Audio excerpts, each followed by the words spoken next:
கர்த்தருடைய பரிசுத்த நாமத்துக்கு மகிமை உண்டாவதாக.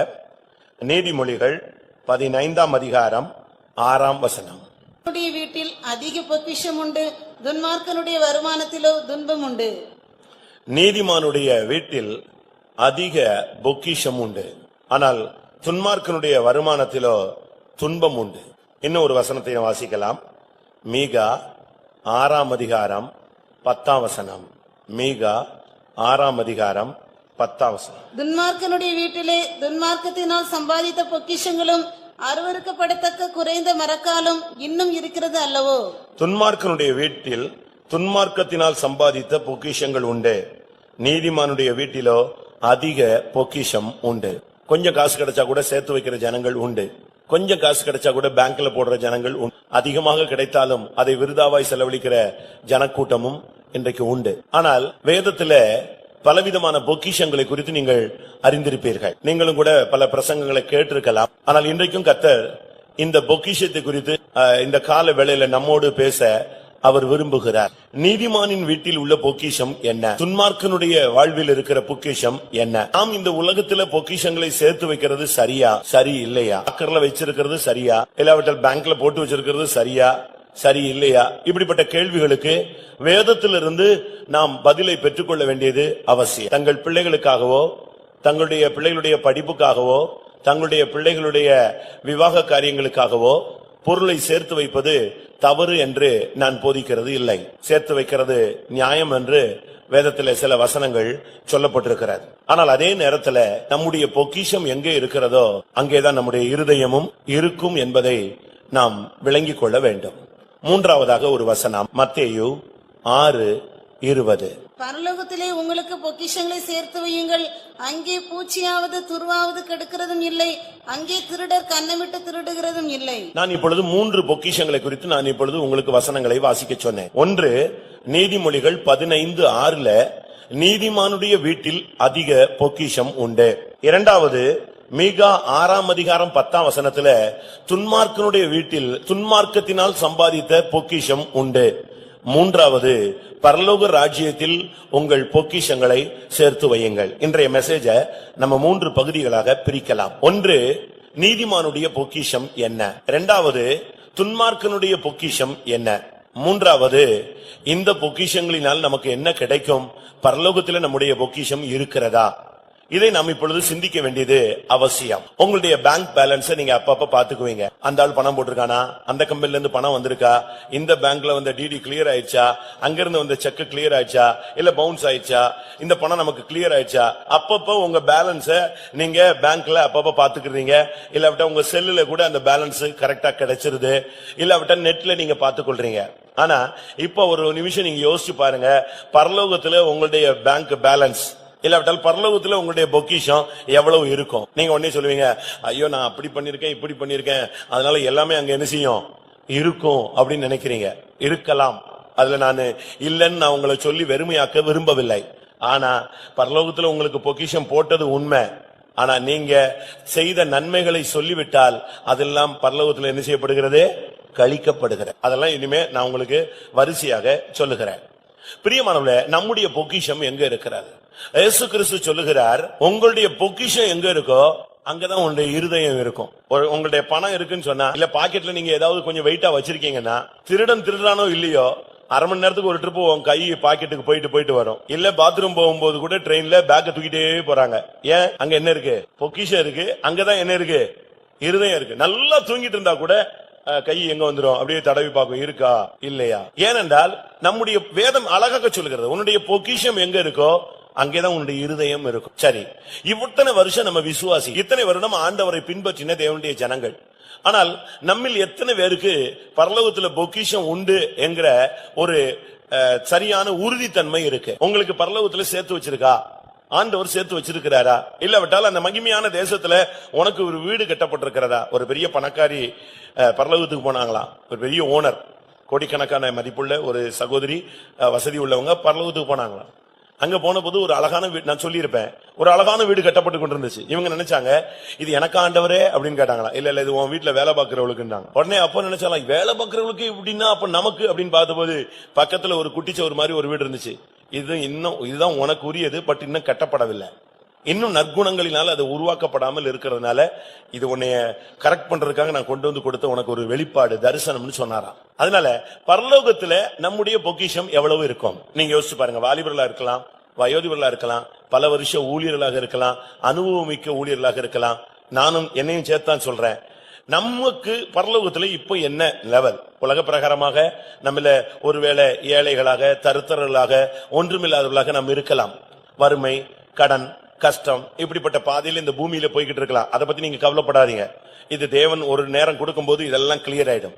ஒரு ஆசீர்வாதத்தை கொடுத்து உன் லைஃப் முடியறதுக்குள்ள இத அக்கௌண்ட க்ளோஸ் பண்ணி உன்னை இந்த உலகத்துல ஒரு பேர்டன் இல்லாதவனா மாற்றி மறுமையிலே கொண்டு போய் அவர் சேர்க்க வல்லவராய் இருக்கிறார். ஏனென்றால் உன்னை அழைத்த தேவன் உண்மையுள்ளவர். உன்னுடைய கஷ்ட நஷ்டங்கள் அவருக்கு அழகாக தெரியும். ஆனா அதே நேரத்துல நீ போய் சேருகிற அந்த தேசத்தில் உனக்கு பொக்கிஷம் உண்டா? அதை நீங்கள் நிதானிக்க வேண்டிய நேரம் இதுதான். நான் இப்பொழுது நீதிமான் வீட்டில் உள்ள பொக்கிஷத்தை சொல்லுகிறேன். முதலாவது. இரண்டாவது, துன்மார்க்கனுடைய வீட்டில் உள்ள பொக்கிஷத்தை சொல்லுகிறேன். மூன்றாவது, பரலோக ராஜ்யத்துல எப்படி நமக்கு பொக்கிஷம் சேரும் அப்படிங்கறத நம்ம புரிஞ்சுக்கணும். ஒரு சிலர் எல்லாம் பணத்தை கொண்டு போய் இந்த MLM பிசினஸ்ல போட்டுறாங்க, RMPல போட்டுறா, எங்கேயோ ஒண்ணு போட்டுறா, போட்டுட்டு திருப்பி தேடி தேடி தேடி தேடி அலையறாங்க. அந்த பணம் கிடைச்சிருமான்னு. போனது பாதி வரைக்கு போயிருக்கு, பாதி வரைக்கும் கிடைச்சிருக்கு. இது உலக பிரகாரமான அனுபவம். இந்த மார்க்கத்துல ரட்சிக்கப்பட்டு இத்தனை வருஷம் விசுவாசியா இருந்து இத்தனை பிரதிஷ்டை பண்ணி இவ்வளவு தியாகம் பண்ணி எத்தனையோ காரியங்கள்ல நம்ம விட்டு கொடுத்து சகிச்சு வேண்டான்னு சொல்லி சில காரியங்கள்ல நம்மை தாமே தாழ்த்தி அவமானங்கள் இப்படி எல்லாம் பட்டுட்டு போறோமே, இவைகளுக்கு பின்னால் நமக்கு ஒரு பிரதிபலன் உண்டா? நம்ம சேர்த்து வச்சிருக்கிறோமாங்கிறத நம்ம இப்பொழுது முதலாவது, நீதிமானுடைய வீட்டில் உள்ள பொக்கிஷம் என்ன? நீதிமானுடைய வீட்டுல என்ன இருக்கும்? ஃபுல்லி பர்னிஷ்டா. எப்படி இன்னைக்கு உலகத்துல ஒரு பெரிய ஆபீசர்னு சொன்னா அவங்களுக்கு குவார்டர்ஸ் கொடுக்கறாங்க, அவங்களுக்கு ஃபுல்லி பர்னிஷ்டா வீடு கொடுக்கறாங்க. அவங்க எதுவுமே வாங்க வேண்டாம், எல்லாமே அந்த கம்பெனியே கொடுத்துறது, அந்த பேங்கே கொடுத்துறது. இப்படி எல்லாம் உலக பிரகாரமாக இருக்கு. ஆனா நீதிமான் என்று சொன்னால் யார்? பைபிள்ல சொல்லி இருக்கிறது, யோபுவின் புஸ்தகத்துல நீதிமான் ஒருவனுமே இல்லை அப்படின்னு ஒரு வசனம் சொல்லுகிறார். நீதிமான் ஒருவனுமே இல்லை. அப்ப நீதிமான் ஒருவனுமே இல்லைன்னு சொன்னா நீதிமானுடைய வீட்டுல அதிக பொக்கிஷம் உண்டுன்னு சொல்லி இருக்கு. அப்படின்னா என்ன அர்த்தம்? அதாவது ஸ்திரீகளிடத்தில் பிறந்தவனில் நீதிமான் ஒருவனும் இல்லை. இன்றைக்கு உலகத்துல நீதிமான்களை நம்ம தேடிதான் பார்க்கணும். இன்றைய நிலவரம் அப்படித்தான் இருக்கு. இன்னைக்கு அநேக பகுதியில பார்க்கும் பொழுது நீதிமான்கள் ஒன்றுமே இல்லை. அநேக இடங்களில இப்படிப்பட்ட ஒரு காரியம். கொஸ்டின், நீதி யோபு 25:4. இப்படி இருக்க மனுஷன் தேவனுக்கு முன்பாக நீதிமானாய் இருப்பது எப்படி? ஸ்திரீனிடத்தில் பிறந்தவன் சுத்தமாய் இருப்பது எப்படி? அருமையான ஒரு கேள்வி. எப்படின்னு ஒரு கொஸ்டின். மனுஷன் தேவனுக்கு முன்பாக நீதிமானாய் இருப்பது எப்படி? ஆனா அப்படின்னா இந்த உலகத்தில் நீதிமான்கள் இல்லையா? ஒன்றை நீங்கள் புரிந்து கொள்ள வேண்டும். நாம எல்லாருமே செயல்களினால் நீதிமானாக்கப்பட்டவர்கள் அல்ல. நாம் முதலாவது கிருபையினாலே நீதிமான்களாக்கப்பட்டவர். இனிமேதான் இந்த சபைக்குள்ள இருந்து நாம் கிரியைகளினால் நீதிமானாக்கப்பட்டவர்களாக மாற வேண்டும். ரோமர்கள் நிருபத்தை நாம் பார்க்கும் பொழுது 5ஆம் அதிகாரத்துல நாம் எப்படி நீதிமான்களாய் மாறுகிறோம் என்பதை குறித்து அங்கே தெளிவாக சுட்டி காட்டப்பட்டிருக்கிறது. முதலாவது நாம் நீதிமானாய் மாறினாதான் நம்முடைய வீட்டுல அந்த பொக்கிஷம் வரும். ரோமர் 5:1. இவ்விதமாக நாம் விசுவாசத்தினாலே நீதிமான்களாக்கப்பட்டிருக்கிறபடியால், விசுவாசத்தினால் தான் நாம் நீதிமான்களாக்கப்படுகிறோம். ஆண்டவர் நம்ம நம்புறார், இவன் நீதிமானா மாறுவான், இவனை மாற்றலாம். அதுதான் தேவனுடைய திட்டம். இன்னும் சொல்ல போனால் ரோமர் 5:9 பார்க்கும் பொழுது, இப்படி நாம் அவருடைய இரத்தத்தினாலே நீதிமான்களாக்கப்பட்டிருக்க, ஒன்று அவருடைய நம்முடைய விசுவாசத்தினால் நாம் நீதிமான்களாய் மாறுகிறோம். இரண்டாவது, அவருடைய இரத்தத்தினாலே நாம் நீதிமான்களாய் மாறுகிறோம்.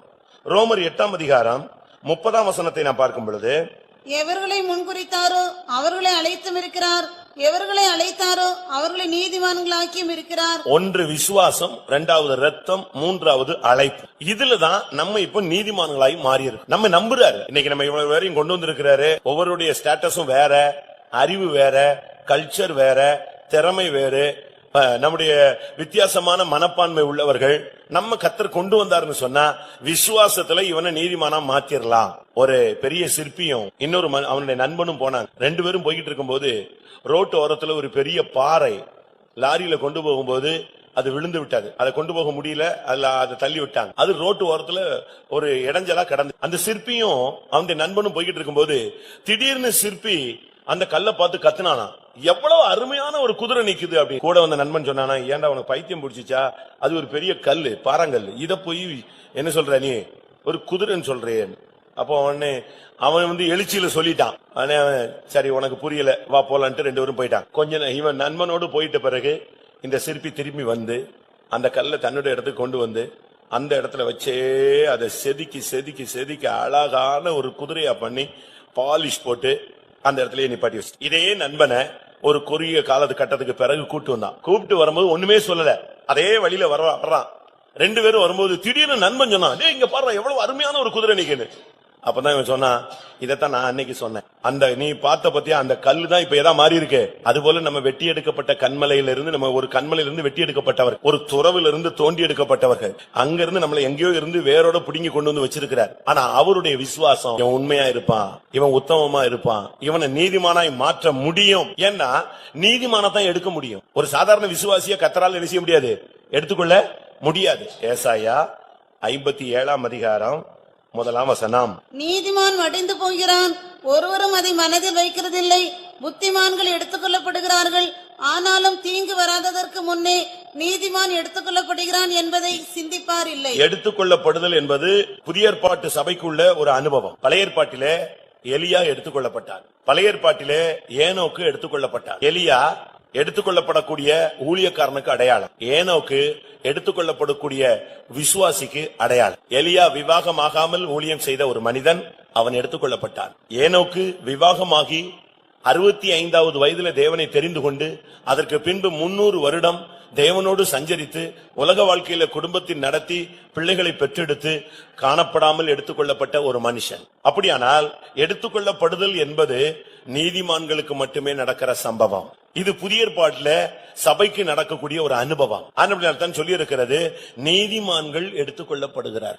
எவர்களை இரத்தத்தினாலே அவர் நீதிமானாய் மாற்றினார், எவர்களை அழைப்பினால் நீதிமானாய் மாற்றினார், எவர்களை விசுவாசத்தினாலே கர்த்தர் நீதிமானாய் மாற்றினாரோ அந்த மனிதர்களை, அந்த சகோதரனோ சகோதரியோ, அவர்களை அவர் நிச்சயமாக எவர்களை நீதிமான் அழைத்தாரோ அவர்களை நீதிமான்களும் ஆக்கி இருக்கிறார். எவர்களை நீதிமான் ஆக்கினாரோ அவர்களை அவர் மகிமைப்படுத்தியும் இருக்கிறார். அவனைத்தான் மகிமைப்படுத்துகிறார். அப்படினால நீதிமான்கள் வீட்டில் அதிக பொக்கிஷம் உண்டுன்னு சொன்னா, ஒரு பொன்னும் வெள்ளியும் அப்படியே விதவிதமான டிரெஸ்ஸும் விதவிதமான சாப்பாடும் விதவிதமான பர்னிஷும் இருக்குன்னு நீங்க தப்பா விளங்கிடக்கூடாது. அதனாலதான் ரொம்ப ஷார்ட்டா ஒரே வார்த்தை சொல்லியிருக்கு, நீதிமானுடைய வீட்டில் அதிக பொக்கிஷம் உண்டு. அதிக பொக்கிஷம் சொல்லிட்டு அது வச்சிருக்காங்க இது வச்சிருக்காங்க அப்படிலாம் கிடையாது. உலக பிரகாரமான அவன் எடுத்துக்கொள்ளப்படக்கூடிய மனுஷன். எடுத்துக்கொள்ளப்படக்கூடிய மனுஷனுக்கு இந்த உலகத்துல எதுவுமே தேவை கிடையாது. எடுத்துக்கொள்ளப்படக்கூடிய மனுஷனாகிய எலியா தன்னுடைய ஊழியக்காரனாகிய எலிசாவோடு பயணப்படுகிறான். முதலாவது கில்கால்ல இருந்துட்டு அவனு சொல்றான், கர்த்தர் என்னை எடுத்துக்கொள்ள போறேங்கிறாரு, நீ இரு, நான் பெத்தேல் வரைக்கும் போயிட்டு வர்றேங்கிறான். இவன் சொல்றான், இல்ல நான் உங்க பின்னாலேயே வருவேன். பெத்தேல் போன பிறகு சொல்றான், நான் எரிகோ மட்டும் என்னைய போக சொல்றாரு, நான் போறேன். இவன் நான் கூடயே வர்றேங்கிறான். எரிகோ வந்த பிறகு அவன் சொல்றான், நான் யோர்தானுக்கு அப்புறம் என்னைய போக சொல்றாரு, நான் போறேங்கிறான். இல்ல நானும் வருவேன். அப்ப எடுத்துக்கொள்ளப்படக்கூடிய மனுஷனுக்கு அவனுக்கு தெரியும், நான் எடுத்துக்கொள்ளப்பட போறேன். எடுத்துக்கொள்ளப்படும் பொழுது அவன் கையில ஒண்ணுமே கொண்டு போல. எடுத்துக்கொள்ளப்படக்கூடிய மனுஷன் கையில எந்த பொருளும் கிடையாது, ஒண்ணும் கிடையாது. அவன்கிட்ட ஒரு டிரெஸ் போக என்ன இருந்துச்சு, ஒரு சால்வை இருந்துச்சு. அந்த சால்வையும் எடுத்துக்கொள்ளப்படும் பொழுது எங்க விழுந்துருச்சு, கீழே விழுந்துருச்சு. அதை தூக்கிட்டு தான் எலிசா அற்புதம் செய்யறாரு. அப்படினால் எடுத்துக்கொள்ளப்படக்கூடிய மனிதனாகிய நீதிமானுக்கு இந்த உலகத்துல எந்த பிடிப்பும் எந்த பந்தமும் எந்த பொக்கிஷமும் இருக்க முடியாது. அப்படியானால் அவன் வீட்டில் இருக்கிற பொக்கிஷம் என்ன? அவன் இரத்தத்தினால நீதிமானாக்கப்பட்டவனாச்சே, அழைப்பினால் நீதிமானாக்கப்பட்டவனாச்சு, விசுவாசத்தினால் அவன் நீதிமானாய் வாழ்ந்து கொண்டிருக்கிறானே, அவனை தேவன் எடுக்கணும்னா அவனுக்கு இந்த உலகத்துல என்ன பொக்கிஷம், அதைத்தான் நம்ம இன்னைக்கு விளங்கி கொள்ளணும். பொக்கிஷன் உடனே வீட்டுல எனக்கு கிரைண்டர் இல்ல, எனக்கு மிக்சி இல்ல, எனக்கு கட்டில் இல்ல, எனக்கு ஃப்ரிட்ஜ் இல்ல. இது ஒரு இடத்துல பயங்கரமான ஒரு அம்மா சாட்சி, அவங்க இப்ப ஊழியம் செய்றாங்க, சொல்லக்கூடாது பேரெல்லாம் கண்டுபிடிச்சிருவீங்க. சென்னையில உள்ளவங்க தான், இந்த ஏரியால உள்ளவங்க தான். ஒரு நாள் எந்திரிச்சு சாட்சி, கர்த்தருக்கு ஸ்தோத்திரம், அந்த ஸ்கை ப்ளூ கலர்ல நான் ஃப்ரிட்ஜுக்காக ஜெபிச்சுக்கிட்டே இருந்தேன். எங்க அண்ணன் ஃபாரின் போயிட்டு ஊழியத்தை முடிச்சிட்டு வந்து நான் எதிர்பார்த்த மாதிரி அப்படியே வாங்கி கொடுத்துட்டாரு. கர்த்தர் பாருங்க என் வாஞ்சியத்தை தான். இது எழுத்தின் பிரகாரமா சரியா இருந்தாலும் நாம இதுக்காக அழைக்கப்பட்டவர்கள் அல்ல. தேவன் நினைச்சா ஃப்ரிட்ஜ் கம்பெனியும் உன்னை தொடங்க வைப்பாரு. செய்வாரா செய்ய மாட்டாரா? அவருக்கு எல்லாமே செய்ய முடியும். ஆனா நம்ம விசுவாசத்துல இன்னும் டெவலப் ஆகாதனால இந்த சின்ன சின்ன காரியங்களையே நம்ம பேசிட்டு இருக்கோம். அது ஒரு விதத்துல பக்தி விருத்தியாக இருக்கலாம். ஆனால் இன்னொரு விதத்துல நம்முடைய வீட்டுல என்ன பொக்கிஷம் அதை நம்ம விளங்கிக்கொள்ள. ஒரு நீதிமானுடைய பொக்கிஷம்னா என்ன? அது இந்த உலகத்தில் இருக்கிற பொன்னோ வெள்ளியோ கிடையாது. அதை நீங்க விளங்கிக் கொள்ளணும். அது அப்படி இருக்குமானால் அதனுடைய ஆவிக்குரிய அர்த்தங்களை நான் உங்களுக்கு சொல்ல விரும்புகிறேன். நம்முடைய பேதுருவும் யோவானும் தேவாலயத்துக்கு போறாங்க. அப்போஸ்தலர் நடவடிக்கைகள் 3ஆம் அதிகாரத்தில் அலங்கார வாசல் வழியா உள்ள போறாங்க. அதுக்கு கேட்டுக்கு பேரே பியூட்டிஃபுல் கேட். அந்த அலங்காரமான வாசல். அதுலதான் பிரதான ஆசாரியன் வருவான், வேதபாரன் வருவான், பரிசேயன் வருவான், முக்கியமான விஐபி வர்ற இடம். ஏன்னா அங்கதான் பிச்சைக்காரங்க எல்லாம் ஜாஸ்தியா உட்கார்ந்து இருந்தாங்க. அந்த இடத்துலதான் பேதுருவும் யோவானும் எதிர்பாராம உள்ள வந்துட்டாங்க. உள்ள வந்த உடனே அங்க இருந்தவங்க எல்லாம் கையேந்துறாங்க, தட்டை ஏந்துறாங்க, காசு போடுங்க, பணம் கொடுங்க. எல்லாரும் அள்ளி அள்ளி போட்டுட்டே போய்கிட்டு இருக்கான். திடீர்னு பேதுருவும் யோவானுக்கும் ஒரு கில்ட்டி கான்சியஸ். ஐயோ, எல்லாம் கேட்டுக்கிட்டு இருக்கான், கையில என்ன கிடையாது. பிச்சைக்காரன் கேட்கிறான், இப்ப போடுறதுக்கும் ஒண்ணு இல்ல. அது இப்ப அவனுக்கு பெரிய வெக்கமாயிருச்சு. திடீர்னு பார்த்தா கேட்கிற மனுஷனை உற்று பார்த்தாங்க, அவனுக்கு கால் சரியில்லை. அவன் சப்பானியான மனுஷன், பிறந்ததுல இருந்து 40 வருஷமா நடக்காது இருந்த ஒரு மனுஷன். அவனை பார்த்த உடனே இவங்க மைண்ட் ஃபுல்லா பிச்சை போடுறதுல மைண்ட் வெளியே போய், ஏன் இவனை குணமாக்க கூடாது, இவன் ஏன் பிச்சை எடுக்கணும், இவனுடைய வாழ்வையே மாற்றி இல்லாம இந்த மைண்ட்ல அவங்க சொல்றாங்க, எங்களை உற்று பார் அப்படின்னாங்க. உடனே அவன் என்ன நினைச்சிட்டான், ஏதோ அமௌண்ட் ஜாஸ்தியா எவ்வளவு போகுது போல் இருக்குன்னு ரொம்ப ஏறெடுத்து அப்படி பார்த்தான். அப்பதான் பேதுரு சொன்னாரு, எங்கிட்ட நீ எதிர்பார்க்கிற என்ன எது இல்ல, பொண்ணும் வெள்ளியும் இல்ல, ஆனா அதை விட விலையேற பெற்ற ஒண்ணு இருக்கு. இயேசுவின் நாமத்தில் எழுந்து நடன. உனக்கு பிச்சை போட்டா நீ 2 நேரம் சாப்பாடு சாப்பிட்டுக்குவ, ஆனா வாழ்க்கை கடைசி வரைக்கும் பிச்சை தான் எடுக்கணும். ஆனா உன்னை சுகமாக்கிட்டா நீ சம்பாதிச்சு 1000 பேருக்கு நீ பிச்சை போடலாம். உன் வாழ்வின் பிரச்சனையினுடைய அஸ்திவாரத்தை மாற்றுகிறதா இயேசுனுடைய வேலையை தவிர, உனக்கு ஒரு இன்ஸ்டன்டா ஒரு ஹீலிங், இன்ஸ்டன்டா ஒரு ஆசீர்வாதம், இன்ஸ்டன்டா உனக்கு ஒரு டெவலப் இப்படி கொடுத்து உன்னைய ஒரு பிள்ளை அழுத உடனே இல்லாட்ட நாய்க்கு ஒரு சின்ன எலும்பு போட்ட மாதிரி ஆண்டவர் உன்னை போட்டு அனுப்ப விரும்பல. உன்னுடைய பிரச்சனையினுடைய தீவிரத்தை அறிந்து அந்த பிரச்சனையின் அஸ்திவாரத்தை அசைப்பது மாத்திரமே தேவனுடைய திட்டம். அது நீங்க விளங்கிக் கொள்ள வேண்டியது அவசியம். நீதிமான் வீட்டில் உள்ள பொக்கிஷம் என்ன? ஏசாயா 33ஆம் அதிகாரம் 6ஆம் வசனம். பூரண ரட்சிப்பும் ஞானமும் அறிவும் உன் காலங்களுடைய உறுதியாயிருக்கும், கர்த்தருக்கு பயப்படுதலே அதன் பொக்கிஷம். உன்னுடைய நீதிமானுடைய பொக்கிஷம், முதல் பொக்கிஷம், ஒரு நீதிமான் கர்த்தருக்கு பயப்படுறவனா இருக்கும். ஆண்டவருக்கு பயப்படுற மனுஷனை தான் கர்த்தர் பிளஸ் பண்ண முடியும். 128ஆம் சங்கீதம் 1ஆம் வசனத்தை பாருங்க. 128ஆம் சங்கீதம் 1ஆம் வசனம். கர்த்தருக்கு பயந்து அவர் வழிகளில் நடக்கிறவன் எவனோ அவன் பாக்கியவான். அவன் தான் ஆசீர்வதிக்கப்படுவான். அவன் இவ்விதமாய் ஆசீர்வதிக்கப்படுவான்னு 128ஆம் சங்கீதத்தை கல்யாணத்துல வாசிக்கிறதுக்கு காரணமே பிளஸிங் ஃபுல்லா அப்படியே வந்து இறங்கிடணும் அவன் சந்ததியில இருந்தா. 128ஆம் சங்கீதம் நம்ம எல்லா கல்யாணங்கள்லயும் வாசிச்சு பிளஸ் பண்ணி அனுப்போம். ஏனென்றால் ஆனா அதனுடைய தீம் என்ன தெரியுமா? கர்த்தருக்கு பயப்படுது. கர்த்தருக்கு பயப்படுற ஒரு மனுஷனோ ஒரு மனுஷியோ, உங்க வீட்டுல ஒரு பையனோ ஒரு பிள்ளையோ, இல்லாட்ட நீங்களோ உங்களுடைய குடும்பத்துல தாயோ தகப்பனோ யாராவது ஒரு ஆள் கர்த்தருக்கு பயந்து நடக்கிற மனுஷனா மனுஷியா இருந்தா அதுதான் பெரிய பொக்கிஷம், அதுதான் பெரிய இன்வெஸ்ட்மெண்ட், அதுதான் உன்னுடைய ஜீவாதார நம்பிக்கை. ஆண்டவருக்கு பயப்பட்டு பாருங்க, உங்க மனைவிய அருமையான ஒரு மனைவியா மாற்றுவார். இன்னைக்கு கீழ்ப்படியாம எதிர்த்து ஓடி பிரச்சனை பண்ற ஒரு மனைவியா இருக்கலாம். உங்களுடைய குடும்பத்தை நடத்த முடியாத பொறுப்பற்ற ஒரு புருஷனாக இருக்கலாம். கீழ்ப்படியாத உலக பிரகாரமான ஒரு பிள்ளைகளாக காணப்படலாம். நேற்று நான் ஒரு வீட்டுக்கு போனேன். அந்த பையன் பயங்கர பிரச்சனையில சிக்கி படிப்பெல்லாம் போய் கேஸ் ஆகி அவன் படிப்பே போயிருச்சு. அவனுக்கு என்கிட்ட ஒரு நிமிஷம் நின்று அவனால பேச முடியல, அப்படியே போயிட்டான். திருப்பி வந்தான் ஜெபத்துக்கு. ஆனா சண்டே ஸ்கூல் படிச்ச பையன், +2ல ஹை மார்க் எடுத்த பையன். ஆனா வாழ்க்கையின் போக்கு கல்லூரி போன உடனே மாறிடுச்சு. அதுக்கு காரணம் அந்த பெற்றோர்களுடைய ஒரு ஸ்பிரிச்சுவல் growth இல்லாத தன்மை. இவங்க எல்லாம் பழைய தன்மையில விசுவாசி. நீங்க யோசிச்சு பாருங்க, நீங்கள் ஒரு ஆள் கர்த்தருக்கு பயப்பட்டு பாருங்க, அதுதான் உங்களுடைய பொக்கிஷம். அதான் அந்த வசனம் சொல்லுகிறது, கர்த்தருக்கு பயந்து நடக்கிற மனுஷன் இவ்விதமாய் ஆசீர்வதிக்கப்படுவான். அவனுடைய மனைவி அச்ச கொடியாக செடியாக இருப்பாள், அவளுடைய பிள்ளைகள் ஒலிவுமர கன்றுகளாய் இருப்பார்கள். இது ஆசீர்வாதம். இது அப்படியே திருப்பிக்கோங்க உங்களுடைய வாழ்க்கையில. மனைவியோ புருஷனோ, முதலாவது நீங்க தேவனுக்கு பயப்படுங்க. மனுஷனுக்கு பயப்படுகிற பயம் கண்ணியை வருவிக்கும். ஒரு பாஸ்டரை பார்த்துட்டா இல்ல ஒரு விசுவாசிய பார்த்துட்டா நாம செஞ்ச தப்ப மறைக்கிறதுக்கு என்னெல்லாமோ பண்றோம். நான் ஒரு நாள் விசுவாசியா இருக்கும்போது போறேன் ரோட்ல, ஒரு விசுவாசி, நான் விசுவாசி ரோட்ல போறேன்.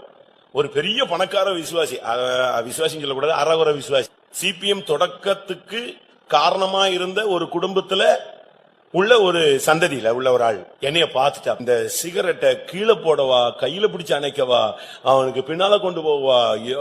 நான் ரொம்ப சின்ன பையன், நான் அப்ப 11th தான் படிக்கிறேன். அவன் வந்து ஒரு 45 வயசு விசுவாசியா இருக்கும். பழைய பேரை சொன்னா தூத்துக்குடியில் நீங்க ஈஸியா கண்டுபிடிக்கலாம். சிபிஎம் இந்தியால ஃபர்ஸ்ட் தொடங்குறதுக்கு காரணமா இருந்த குடும்பத்தில் உள்ள ஒரு சகோதரன். அவனுக்கு அந்த பழக்கம் இருக்கு. என்னைய பார்த்த உடனே அதை கீழே போட்டு மிதிச்சா நான் கண்டுபிடிச்சிருவேன், கையில வச்சா கை சுடுது, என்ன பண்ணுன்னு அவனுக்கு ஒண்ணுமே தெரியல. நான் நினைச்சேன், நான் எவ்வளவு சின்ன பையன், அதாவது நான் பார்த்துட்டா வெளியே சொல்லிடுவானோ, கோயில்ல சொல்லிடுவானோ, மானம் போயிருமோ, கப்பல் ஏறிடுமோ, ஊழியக்காரன் வீட்டுக்கு வராம போயிடுவாங்களோ, இப்படி எல்லாம் நினைச்சு அந்த சிகரெட்டை என்ன பண்ணுன்னு தெரியல. கொஞ்சம் டைம் கிடைச்சுன்னா வாயில போட்டு முழுங்கிடுவான். அப்படிதான் பலர் செய்யறாங்க. ஆனா அப்பதான் யோசிச்சேன், ஏன் நீ கர்த்தருக்கு பயப்படல? ஏன் நீ கர்த்தருக்கு பயப்படல? கர்த்தருக்கு பயப்படுதல் தான் உன்னுடைய பொக்கிஷம். ஆண்டவருக்கு பயப்படுற பயம் எந்த மனுஷனுக்கு இருக்கோ அது அவனுக்கு ஒரு பெரிய பொக்கிஷம். அந்த துணிகரம், அந்த அசால்ட்னஸ், கேர்லெஸ் இதெல்லாம் வந்துச்சுன்னு சொன்னா கர்த்தருக்கு பயப்படுகிற பயம் உனக்கு இல்லைன்னு அர்த்தம். இது எப்படி கிடைக்கும்? இது ஒரு பொக்கிஷமாச்சே, இது எப்படி கிடைக்கும்? ஏசாயா தீர்க்கதரிசன புஸ்தகம் 11ஆம் அதிகாரம் 2ஆம் வசனம். ஞானத்தையும் உணர்வையும் அருளும் ஆவியும், ஆலோசனையும் பலனையும் அருளும் ஆவியும், அறிவையும் கர்த்தருக்கு பயப்படுகிற பயத்தையும் அருளும் ஆவியும் ஆகிய கர்த்தருடைய ஆவியானவர் அவர் மேல் தங்கி இருப்பார். ஆவியானவர் உன் மேல் தங்கி இருந்து உனக்குள்ள ஆளுகை செய்கிறார்னு சொன்னா இந்த பொக்கிஷம் உனக்கு உண்டு. கர்த்தருக்கு பயப்படுகிற பயம் அது ஞானத்தின் ஆரம்பம். கர்த்தருக்கு பயப்படுகிற பயம் இருந்துச்சுன்னு சொன்னா நீங்க எங்கேயுமே பரிசுத்தமா ஜீவிப்பீங்க. ஏனென்றால் தேவன் உன்னை காண்கிறார். உன்னை காண்கிற ஒரு தேவன் உண்டு, உன்னை விசாரிக்கிற ஒரு தேவன் உண்டு. நீங்க உங்களுடைய ஜெபங்களை கர்த்தர் கேட்கிறாருன்னு உங்களுக்கு வெளிப்படுத்தல் இருக்கு. தேவன் உன்னை காண்கிறாருங்கிற வெளிப்படுத்தல் வரலையே. எங்கேயாவது பிரச்சனைனா அங்கேயே முழங்கால் போட்டு அழுகுறீங்க, ரோட்ல நின்று அழுகுறீங்க, உங்களுடைய வேதனை, உங்களுடைய மன பாரங்களை யாத்தியாத்திலமோ சொல்றீங்க. ஆனா உங்களுக்கு நம்பிக்கை இருக்கு, என் கண்ணீரை தேவன் காண்கிறார். உன் விண்ணப்பத்தை கேட்டேன்ன உடனே ஹல்லேலூயா அப்படின்றான். அப்படித்தானே? அந்த வசனம் சொன்னா பாதி பேருக்கு உயிர் வந்துடும். உன் கண்ணீரை கண்டேன், உன் விண்ணப்பத்தை கேட்டேன்னு சொன்னா போதும், இந்த அழுதுகிட்டு இருக்கிற பாட்சியெல்லாம் அல்லேலூயா சொல்லும். ஆனா தவறு செய்யும் போது இதே தேவன் உன்னை காண்கிறாருங்கிற உன்னுடைய நாலேஜ்ல வருதா? நல்லா புரிஞ்சுக்கோங்க, உங்களுடைய தேவன் உங்களையே ஃபாலோ பண்ணிட்டே இருக்கிறார். நீ நல்லது செஞ்சாலும் சரி, கெட்டது செஞ்சாலும் சரி. நீங்க சுவிசேஷத்துல படிச்சு பாருங்க, பேதுரு மறுதலிச்சுட்டு அப்படியே இருதயம் குத்தப்பட்டு திரும்பி பார்க்கறான் இயேசுவை. இவன் திரும்பி பார்க்கும்போது இவனை யாருதான் பார்த்துக்கிட்டு இருக்கா? அங்க அடி உழுது, முள்முடி சூட்டப்படுது, கேவலமாகிறாரு, தலையில குட்டப்படுறாரு, எல்லா அவமானமும் அடைஞ்சுக்கிட்டு தான் இருக்கிறாரு. ஆனா அவைகளுக்கு மத்தியில நீங்க பாத்தீங்கன்னா பேதுரு அவரை நோக்கி பார்த்தா அவர் அவனை பார்த்து கொண்டிருந்தார். அந்த வசனம் எடுத்தால் நீங்கள் வாசிக்கலாம். லூக்கா 22:61. லூக்கா 22:61. அப்பொழுது கர்த்தர் திரும்பி பேதுருவை நோக்கி பார்த்தார். போதுமா? இப்படி சொன்ன உடனே சேவல் கூவிட்டு, அப்பொழுது கர்த்தர் திரும்பி யாரை பார்த்தாரு? பேதுருவை நோக்கி பார்த்தார். அதோட வெளியே ஓடினான். அந்த ஸ்பாட்டை விட்டு வெளியே ஓடி போய் மனங்கசந்து அழுதான். ஐயோன்னு அவர் பார்த்த பார்வையில அவன் உடைஞ்சிட்டான். அப்ப தேவன் உன்னை பார்க்கிறார். மறுதலிக்கும் போது அவனுக்கு சிந்தையில வரல. மறுதலிச்சு முடிஞ்சு உடனே இப்ப இயேசு என்ன நினைச்சிட்டு இருப்பாருன்னு திரும்பி பார்த்தா அவர் இவனைத்தான் பார்த்துட்டு இருந்தார். நீ பாவம் செய்யும் பொழுது, நீ அக்கிரமம் செய்யும் பொழுது, நீ தேவனை விட்டு விலகும் பொழுது, நீ தேவனுக்கு துரோகம் பண்ணும் பொழுது, நீ மறுதலிக்கும் பொழுது, சபிக்கும் பொழுது, சத்தியம் பண்ணும் பொழுது, தேவனை விட்டு எவ்வளவு தூரம் போனாலும் அவர் உன்னை விட்டு போறதில்ல. அதை நீங்க விளங்கிக் கொள்ளுங்க. நான் பாதாளத்திலே படுக்கை போட்டாலும் அங்கேயும் உம்முடைய கரம் என்னை பிடிக்கிறது. விடியற்காலத்து செட்டைகளை அடித்து நான் உயர எழும்பினாலும் அங்கேயும் உம்முடைய கரம் என்னை பிடிக்கும். என்னைக்கு நீ ரட்சிக்கப்பட்டுட்டியோ அன்னையோட உன் மேல ஆண்டவருடைய கண்கள் பதிக்கப்படும். நீ துன்மார்க்கனா போனாலும் சரி, எங்க இந்த ரூட்ல போனாலும் சரி, உன்னை விட மாட்டார். அவர் உன்னை இழுக்கிறதுல கவனமா இருந்து கொண்டே இருப்பார். உனக்கோ ஒரு பொக்கிஷம் இருக்கு. முதல் பொக்கிஷம், உனக்கு கர்த்தருக்கு பயப்படுகிற பயம் இருக்கணும். உங்க அம்மா அப்பாவுக்கு பயப்படுறீங்களோ இல்லையோ, ஒருவேளை கல்லூரி வாழ்க்கைக்காக நீங்க வெளியே போலாம், பிசினஸுக்காக வெகு தூரத்துல போலாம், வேலைக்காக இன்னும் தூரத்துல போகலாம், இந்த நாட்டிலேயே வெளி இடத்துக்கு போகலாம், வெளிநாடுகள்ல இன்னொரு இடத்துக்கு போகலாம். ஆனா எங்கேயுமே உன்னை அழைத்த தேவன் இருக்கிறார், உன்னை நடத்துகிற ஒரு தெய்வம் இருக்கிறார். கர்த்தருக்கு பயப்படுகிற பயம் அதன் பொக்கிஷம். இரண்டாவதாக எபிரேயர் 11:26. எபிரேயர் 11:26. உலகத்துல உனக்கு அசையும் சொத்து இருக்கலாம், அசையா சொத்து இருக்கலாம், அது பிரச்சனையே கிடையாது. செத்து போனா ரெண்டு சொத்தும் வராது. அப்படித்தானே? வருமா? அசையும் சொத்தும் வராது, அசையா சொத்தும் வராது. நான் ஒரு சாவுக்கு போனேன், அந்த பிள்ளை நகை போட்ட பிள்ளைதான், செத்துருச்சு. அடக்கத்துக்கு என்னை அனுப்பியிருந்தாங்க. நான் போனேன், போட்டோ எடுத்துக்கிட்டு இருந்தாங்க. திடீர்னு பார்த்தா எல்லா நகையும் போட்டாங்க அந்த பிள்ளைக்கு. என்னடா பாசத்துல போட்டு அடக்கம் பண்ணிடுவாங்களான்னு பார்த்தா கொஞ்ச நேரம் கழிச்சு அது சிபிஎம் ஸ்டைல்ல வந்துருச்சு. செத்து போன பிறகுதான் என்னடா எல்லாத்தையும் கலத்திட்டாங்கன்னு பார்த்தா போட்டோவுக்காக நாங்க எடுத்து செத்து போன பிரேதத்துல போட்டோவுக்கு போட்டுட்டு அதை நெஞ்சிட்டான் கலத்திட்டான். இதான் உலகம். நீ எதையும் கொண்டு போக முடியாது. பாசிங்கள். இனிவரும் பலன் மேல் நோக்கமாயிருந்து எகிப்திலுள்ள பொக்கிஷங்களிலும் கிறிஸ்துவ நிமித்தம் வரும் நிந்தையை அதிக பாக்கியம் என்று எண்ணினான். அங்கே எகிப்தின் பொக்கிஷங்களை அவன் வெறுத்தான். அதனாலதான் வேதம் சொல்லுங்க, எகிப்தில் உள்ள பொக்கிஷங்களை காட்டிலும் கிறிஸ்துவின் நிமித்தம் உண்டாகிற நிந்தை அதிக பாக்கியம் என்று பொக்கிஷம் என்று எண்ணினான். இன்னைக்கு எத்தனை பேருக்கு இந்த மென்டாலிட்டி இருக்கும்? ஆண்டவர் நிமித்தம் வருகிற நிந்தைய நீங்க ஒரு பொக்கிஷம் பாக்கியம் எடுத்துக்கொள்ள முடியுமா? உள்ளது சொன்னாலே கோவம் வருது, இல்லாத சொன்னா இன்னும் எவ்வளவு வரும்? ஒருத்தன் செஞ்ச தப்ப நீ இப்படி செஞ்சேன்னு சொல்லிட்டாலே அவனுக்கு ஃபுல் ரைஸ் ஆயிடுறான், டென்ஷன் ஆயிடுறான், நரம்பெல்லாம் புடைச்சு வெளியே வந்துருது. இன்னும் கொஞ்சம் அவன் சொன்னதை இன்னும் 2-3 பாயிண்ட் சொல்லிட்டா பட்டுன்னு நெஞ்சிரும், ரத்த குழாயெல்லாம் வெடிச்சிரும். உள்ளதை சொன்னாலே இவ்வளவு பிரச்சனை. நிந்தைங்கிறதுக்கு பேரு உள்ளதல்ல, இல்லாததை சொல்லுவதுக்கு பேர் தான் என்னது? நடக்காதது, பார்க்காதது, நீ தலையிடாதது, நீ அந்த இடத்துல நிக்காம இருந்தது, உனக்கும் அதுக்கும் சம்பந்தமே இல்ல, இதை சொல்றதுக்கு பேர் தான் என்னது? நிந்தை. எகிப்தின் பொக்கிஷங்களை பார்க்கிலும் கிறிஸ்துவின் நிமித்தம் வருகிற நிந்தையை அதிக பாக்கியம் என்று எண்ணினான். அதனாலதான் வேதம் சொல்லுங்க, மத்தேயுல இயேசு அழகா சொன்னார், உங்கள் பேரில் இல்லாததை சொல்லுவார்களானால் நீங்கள் பாக்கியவான்கள். மத்தேயு எழுதின சுவிசேஷத்துல இயேசு அழகா சொன்னார். இது வசனம் தான் நல்லா இருக்கே தவிர ஒருத்தர் வாழ்க்கையிலும் இதை பயிற்சி வித்த மாதிரியே தெரியல. அப்படித்தானே? யாருக்காவது அதிகமா சொல்லிட்டா உடனே டென்ஷன் ஆயிடும். அவங்களுக்கு தாங்கள் செஞ்சதை சொன்னா கூட பரவாயில்ல, ஒண்ணுமே இல்லாம சொல்றானே. மத்தேயு 5:11 என் நிமித்தம் உங்களை நிந்தித்து துன்பப்படுத்தி பலவித தீமையான மொழிகளையும் உங்கள் பேரில் பொய்யாய் சொல்வார்களானால் பாக்கியவான்களாய் இருப்பீர்கள். அடுத்த வசனம், சந்தோஷப்பட்டு களிகூருங்கள், பரலோகத்தில் உங்கள் பலன் மிகுதியாய் இருக்கும். உங்களுடைய பொக்கிஷத்தை பாருங்க. கிறிஸ்துவின் நிமித்தம் வருகிற நிந்தை, நீ தலையிடாததை தலையிட்டேன்னு சொல்லுவாங்க, நீ பார்க்காததை பார்த்தேன்னு சொல்லுவாங்க, நீ இல்லாத இடத்துல நீ இருந்தேன்னு சொல்லுவாங்க. ஒரு விசுவாசி காலையில 5 மணிக்கு 5:30 எங்கேயோ போய்கிட்டு இருந்தாராம். பின்னால இன்னொரு விசுவாசி தூரத்துல இருந்து பாத்துட்டான். பாத்துட்டு போனா நேரம் உடனே பெய்தான் போய் சொல்லிட்டான், பிரதர் நான் அந்த பிரதரை பார்த்தேன், காலையிலேயே தம் அடிச்சுட்டு போயிட்டு இருக்காரு, சிகரெட் குடிச்சிட்டு போயிட்டு இருக்காரு. உடனே இவருக்கு அவனை தாங்கல, இவன் சபையில இவ்வளவு முக்கியமான ஆளு, காலங்காத்தாலும் யாருக்கும் தெரியாம சிகரெட் குடிச்சிட்டு போயிட்டு இருக்கானா, உடனே கூப்பிட்டுட்டாரு. கூப்பிட்டு வந்தா நீங்க காலையிலேயே சிகரெட் குடிச்சீங்களா? அவர் சொன்னார், நான் ரட்சிக்கப்படுறதுக்கு முன்னாலேயும் குடிச்சது இல்ல, ரட்சிக்கப்பட்ட பிறகு நான் எப்படி குடிப்பேன்? ரட்சிக்கப்படுறதுக்கு முன்னால நான் குடிச்சது கிடையாது.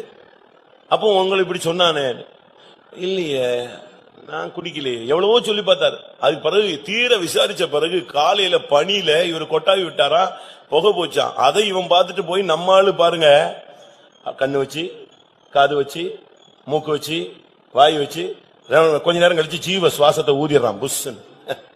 அது அப்படியே புறப்பட்டு சர்ச்சுக்கு வருது, வீட்டுக்கு போகுது, மனைவிட்ட போகுது, புருஷன் போகுது, எல்லாத்தையும் ஜீவ சுவாசத்தோடு உலாவுது. இதான் நடக்குது இன்னைக்கு. நம்மில் அநேகர் இப்படித்தான் பண்றோம். அதனால அவன் எவ்வளவு மனசு உடைவான், எவ்வளவு கேவலப்படுறான், எவ்வளவு அவமானத்தை சுமக்கிறான். அது நிமித்தம் அவனுடைய ஃபேமிலியில எவ்வளவு பிரச்சனை, புருஷன்ட்ட எவ்வளவு பிரச்சனை, மனைவிட்ட எவ்வளவு பிரச்சனை, சமுதாயத்துல என்ன பிரச்சனை, இந்த பிரச்சனை வருகிற ஊழியக்காரங்கள்ட்ட எவ்வளவு பிரச்சனை, இதெல்லாம் நம்ம கால்குலேட் பண்ணணும். அது இல்லாம படக்குன்னு போய் ஒருத்த மேல ஒரு நிந்தையை நெஞ்சிடக்கூடாது, சாட்டி விட கூடாது. அப்படி ஒரு தவறை நீ பாத்தியா, பலிபீடத்தில் வை, ஆண்டவர் பாதத்துல வச்சுட்டு போயிட்டே இரு. உங்கள் மேலில் என் நிமித்தம் உங்களை நிந்தித்து துன்பப்படுத்தி பலவிதமான தீமையான மொழிகளை உங்கள் பேரில் சொல்வார்களானால் நீங்கள் பாக்கியவான்கள், உங்கள் பொக்கிஷம் பரலோகத்தில் மிகுதியா இருக்கும். இதுதான் பொக்கிஷம். இந்த பொக்கிஷம் பாதி பேருக்கு கிடையாது. தமிழ்ல சொல்லுவான், வம்பு சண்டைக்கு நாங்கள் போக மாட்டோம், அதே நேரத்தில் எதையும் விட மாட்டோம், வந்த சண்டையையும் விட மாட்டோம். அதே போல நான் யாரை பத்தியும் சொல்ல மாட்டேன், ஆனா என்னைய பத்தி சொன்னா என்னால தாங்கவே முடியாது. அவங்களுக்கு தூக்கம் வராது, அவங்க உடனே புறப்பட்டுருவாங்க. தயவு செய்து நீங்கள் நிந்தைகளை பரப்புவர்களாய் இருக்க வேண்டாம், அதே நேரத்தில் நிந்தைகளை சகிக்கிறவர்களாயும் மாறுங்கள். நிந்தைங்கிறது ஒரு பொக்கிஷம். என் மேல தப்பா சொல்லிட்டாங்க அப்படின்னா அது ஒரு பொக்கிஷம். இன்னைக்கு எனக்கும் கூட மெச்சூரிட்டி இல்லைன்னு சொன்னா என்னாலையும் தாங்க முடியாது. ஒரு மனப்பக்குவம் சரியா வரலன்னா அந்த சூரியன் அந்த கனியை பக்குவப்படுத்துவது யாரு? மரத்துல பழங்கள்லாம் இருக்கு, இது நைட்ல சாயங்காலம் பார்த்தா காயா இருக்கு, காலையில பார்த்தா ஏதா மாறிடுது, கொஞ்ச நேரத்துல கலர் மாறிடுது. இதை பக்குவப்படுத்துவது யாரு? உபாகமத்துல 33 சொல்லி இருக்கிறது, சூரியன் பக்குவப்படுத்தும் அருமையான கனிகள், சந்திரன் பக்குவப்படுத்தும் அருமையான பலன்கள். அப்படின்னா என்ன அர்த்தம்? கிருபை ஒரு மனுஷனை பக்குவப்படுத்துது, சூரியன் இயேசு கிறிஸ்து ஒரு மனுஷனை பக்குவப்படுத்துறாரு. உபாகமம் 33:14. சூரியன் பக்குவப்படுத்தும் அருமையான கனிகளினாலும் சந்திரன் பக்குவப்படுத்தும் அருமையான பலன்களினாலும். ஒரு மனுஷனை பக்குவப்படுத்துகிறது, ஒரு மரத்துல உள்ள கனியை பக்குவப்படுத்துவது ஒரு சூரியனானால், ஒரு மரத்துல செடியில இருக்கிறதான ஒரு பலனை பக்குவப்படுத்துவது சந்திரனானால், ஒரு ஆவிக்குரிய விசுவாசியை பக்குவப்படுத்துவது இயேசு கிறிஸ்து மாத்திரமே, அவருடைய கிருபை மாத்திரமே. அந்த கிருபையை நீங்க பெற்றுக்கிட்டீங்கன்னா நிந்தையை எவ்வளவு நாள் என்ன செய்வீங்க? சகிப்பீங்க. இயேசு கிறிஸ்துவை பத்தி பேசும்போது ஒருத்தன் சொல்றான், நாங்கள் வேசி மார்க்கத்தார் அல்ல, வேசிகளுக்கு பிறந்தவர்களும் அல்ல அப்படிங்கிறான். அப்படின்னு என்ன அர்த்தம்? அவன் டக்குன்னு இயேசு கிறிஸ்து பேசிக்கிட்டே இருக்கும்போது, யோவான் எழுதின சுவிசேஷம் 8:41, யோவான் 8:41, நீங்கள் உங்கள் பிதாவின் கிரியைகளை செய்கிறீர்கள் என்றார்.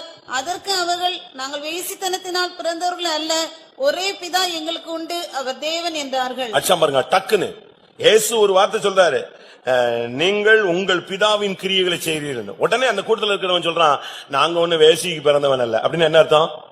நீர் பிறந்த விதம் சரியில்லை. பட்டுன்னு இயேசு கிறிஸ்துவை நிந்திச்சுட்டான். அதை அவர் பெருசா எடுத்துக்கல, ஏன்னா இதெல்லாம் வரும்னு தெரிஞ்சுதான் அவர் வந்திருக்கிறார்.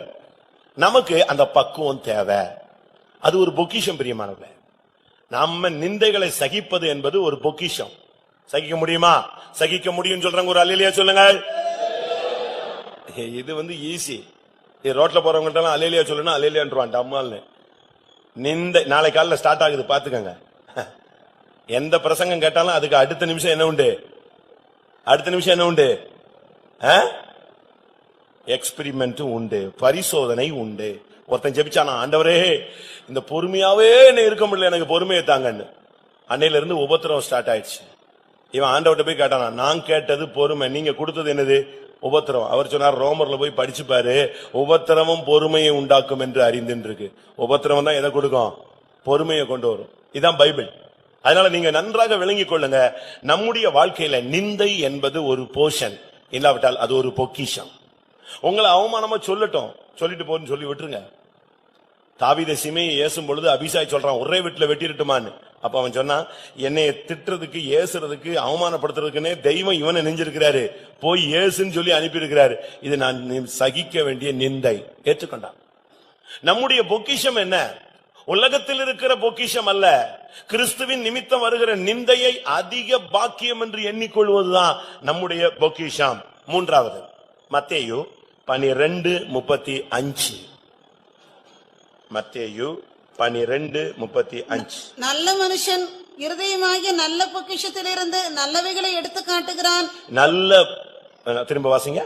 நல்ல மனுஷன் இருதயமாகிய நல்ல பொக்கிஷம். இருதயமாகிய நல்ல பொக்கிஷம். ஒரு மனுஷனுடைய இருதயம் நல்லா இருந்துச்சுன்னா அது அவனுக்கு பொக்கிஷம். ஏன்னா எல்லாம் இங்க இருந்துதான் புறப்படுதுங்க. ஸ்டார்ட் பண்ற இடமே இதுதான், இருதயம் தான். மார்க் எழுதின சுவிசேஷம் 7:20, 20, 21, 22 நீங்க வீட்டுல போய் உட்கார்ந்து படிச்சு பாருங்க. 20ஆம் வசனம் மட்டும் வாசிக்கலாம். மனுஷனுக்குள்ளே இருந்து புறப்படுகிறதே மனுஷனை தீட்டுப்படுத்தும். பாத்தீங்களா? மனுஷனுடைய இருதயத்திலிருந்து, அடுத்த வசனம் சொல்லுது, மனுஷனுடைய இருதயத்திலிருந்து கபடு, காமவிகாரம், என்ன ஒரு லிஸ்டே இருக்கு. கலாத்தியர் 5ஆம் அதிகாரத்துல மாம்சத்தின் கிரியைங்கிற ஒரு லிஸ்டே இருக்கு. ஒருத்தன் பேசிட்டான்னு சொன்னா பைபிள் சொல்லுது, இருதயத்தின் நிறைவினால் அவனுடைய வாய் என்ன செய்யுது? பேசுது. அப்படியானால் நம்முடைய இருதயம் கரெக்டா இருக்கணும். உங்களுடைய இருதயம் கேடுள்ளதும் மகா திருக்குள்ளதுமாக இருக்கக்கூடாது. இருதயம் நல்லா இருந்தா அது ஒரு பொக்கிஷம். ஆதியாகமத்தில் நீங்க படிச்சு பாத்தீங்கன்னா, மனுஷனுடைய இருதயத்தின் நினைவுகள் அவனுடைய சிறு வயது முதற்கொண்டே பொல்லாததாய் இருக்கிறது. ஏன் கர்த்தர் நோவா காலத்துல எல்லாத்தையும் மொத்தமா அழிச்சார்னா அதுக்கு காரணமே அதுதான். ஆதியாகமம் 6:5. மனுஷனுடைய அக்கிரமம் பூமியிலே பெருகினது என்றும் அவன் இருதயத்தின் நினைவுகளின் தோற்றமெல்லாம் நித்தமும் பொல்லாததே என்றும். இருதயத்தின் நினைவுகளின் தோற்றம் ஆதியாகமம் 8ஆம் அதிகாரம் 21ஆம் வசனம். மனுஷனுடைய இருதயத்தின் நினைவுகள் அவன் சிறுவயது தொடங்கி பொல்லாததாய் இருக்கிறது. அதனால உங்களுடைய இருதயமோ என்னுடைய இருதயமோ நல்ல இருதயமாக இருந்தா அது ஒரு பொக்கிஷம். இல்லன்னு சொன்னா இங்க உட்கார்ந்துட்டே இருப்பீங்க, மத்தவங்களை பத்தி துக்கம் வரும், வேதனை வரும், சஞ்சலம் வரும், கலப்பம், இச்சைகள் வரும், எண்ணங்கள் வரும், விபச்சாரம், வேசித்தனம், அசுத்தம், கோபம், குரோதம், வைராக்கியம், முறுமுறுப்பு எல்லாம் நமக்குள்ள இருந்து புறப்பட்டுட்டே இருக்கும். ஏன்னா இது ஒரு பெரிய இருதயம், ஒரு பெரிய ஸ்டோர். இதுக்குள்ள இருந்து இத நல்ல இருதயமா நீங்க மாத்திட்டீங்கன்னா இது உங்களுக்கு ஒரு அருமையான பொக்கிஷம். அதுக்கு தான் பரிசுத்த ஆவியை, மேலும் நமக்கு அருளப்பட்ட பரிசுத்த ஆவியினாலே தேவ அன்பு நம்முடைய உள்ளங்களில் ஊற்றப்படுகிறது. பரிசுத்த ஆவியை உள்ள கொண்டு வந்துட்டீங்கன்னா இந்த இருதயத்தை கிளியர் பண்ணலாம். அதனால தான் தாவீது தன்னுடைய விண்ணப்பத்துல சொல்றான், கர்த்தாவே எனக்கு சுத்த இருதயத்தை என்னை சிருஷ்டிச்சிருங்க. இன்னைக்கு சரீரத்துல எத்தனையோ விதமான சரீர பாகங்கள் கெட்டு போனா உடனே என்ன செய்றாங்க, ரீப்ளேஸ்மெண்ட் பண்றாங்க. இவன் சொல்றான், அன்னைக்கே கேட்கிறான் ஆண்டவர்ட்ட, சங்கீதம் 51:10, தேவனே சுத்த இருதயத்தை என்னிலே சிருஷ்டியும். இவன் சொல்றான், எனக்கு இருதயத்தையே புதுசா மாத்திருங்கிறான். பழைய இருதயம் வேண்டாம், அது பார்வை சரியில்லை, அது எண்ணங்கள் சரியில்லை, இருதயத்தின் தோற்றம் சரியில்லை, என்னைய மத்தவங்களை பார்த்தா எனக்கு ஒத்து வரல, யோவாப்ப பார்த்தா டென்ஷன் ஆகுது, ஒருத்தரையும் பார்த்தா கோபம் வருது, இச்சைகள் வருது, எண்ணங்கள் போராட்டங்கள் வருது. அவன் சொல்றான் கடைசியா, எனக்கு சுத்த இருதயத்தை என்ன செஞ்சிருங்க, எனக்கு சிருஷ்டிங்க, எனக்கு பழைய இருதயமே வேண்டாம். அவன் எவ்வளவு அருமையா தேவனிடத்துல விண்ணப்பம் கேட்கிறான் பாரு. ஏன்னா பழைய இருதயம் பழையவைகளை சிந்திக்குது. அந்த மாம்சீக பல விதமான போராட்டங்கள் வந்துகிட்டே இருக்கு. வன்கண், கோபம், மதிகேடு, கண்ட்ரோல் பண்ண முடியாத அளவு அவனுக்குள்ள இருந்து இருதயத்திலிருந்து வெளியே வந்துகிட்டே இருக்கு, பிரிட்டு கொண்டே இருக்கிறது. நான் இருதயங்கிற ஒரு புக் நீங்க பாத்திருப்பீங்க, காஸ்பல்ல கொடுப்பாங்க, பாத்திருக்கீங்களா? சுவிசேஷம் சொல்லுறவங்க அந்த புத்தகத்தை கொடுப்பாங்க. அந்த இருதயத்துக்குள்ள மயில் நிக்கும், அடுத்து எது நிக்கும், ஆம நிக்கும், இப்படி வரிசையா தவளை உட்கார்ந்து இருக்கும். இப்படி இதெல்லாம் ஒரு விளக்கத்துக்காக கொடுக்கப்பட்டது. நமக்குள்ள இப்படி பல காரியங்கள் உள்ள இருக்கு. ஒரு பையனுக்கு மைண்ட்ல அடிக்கடி திடீர்னு மாறிடுவான், குழம்பிடுவான், பயங்கரமான குழப்பம்.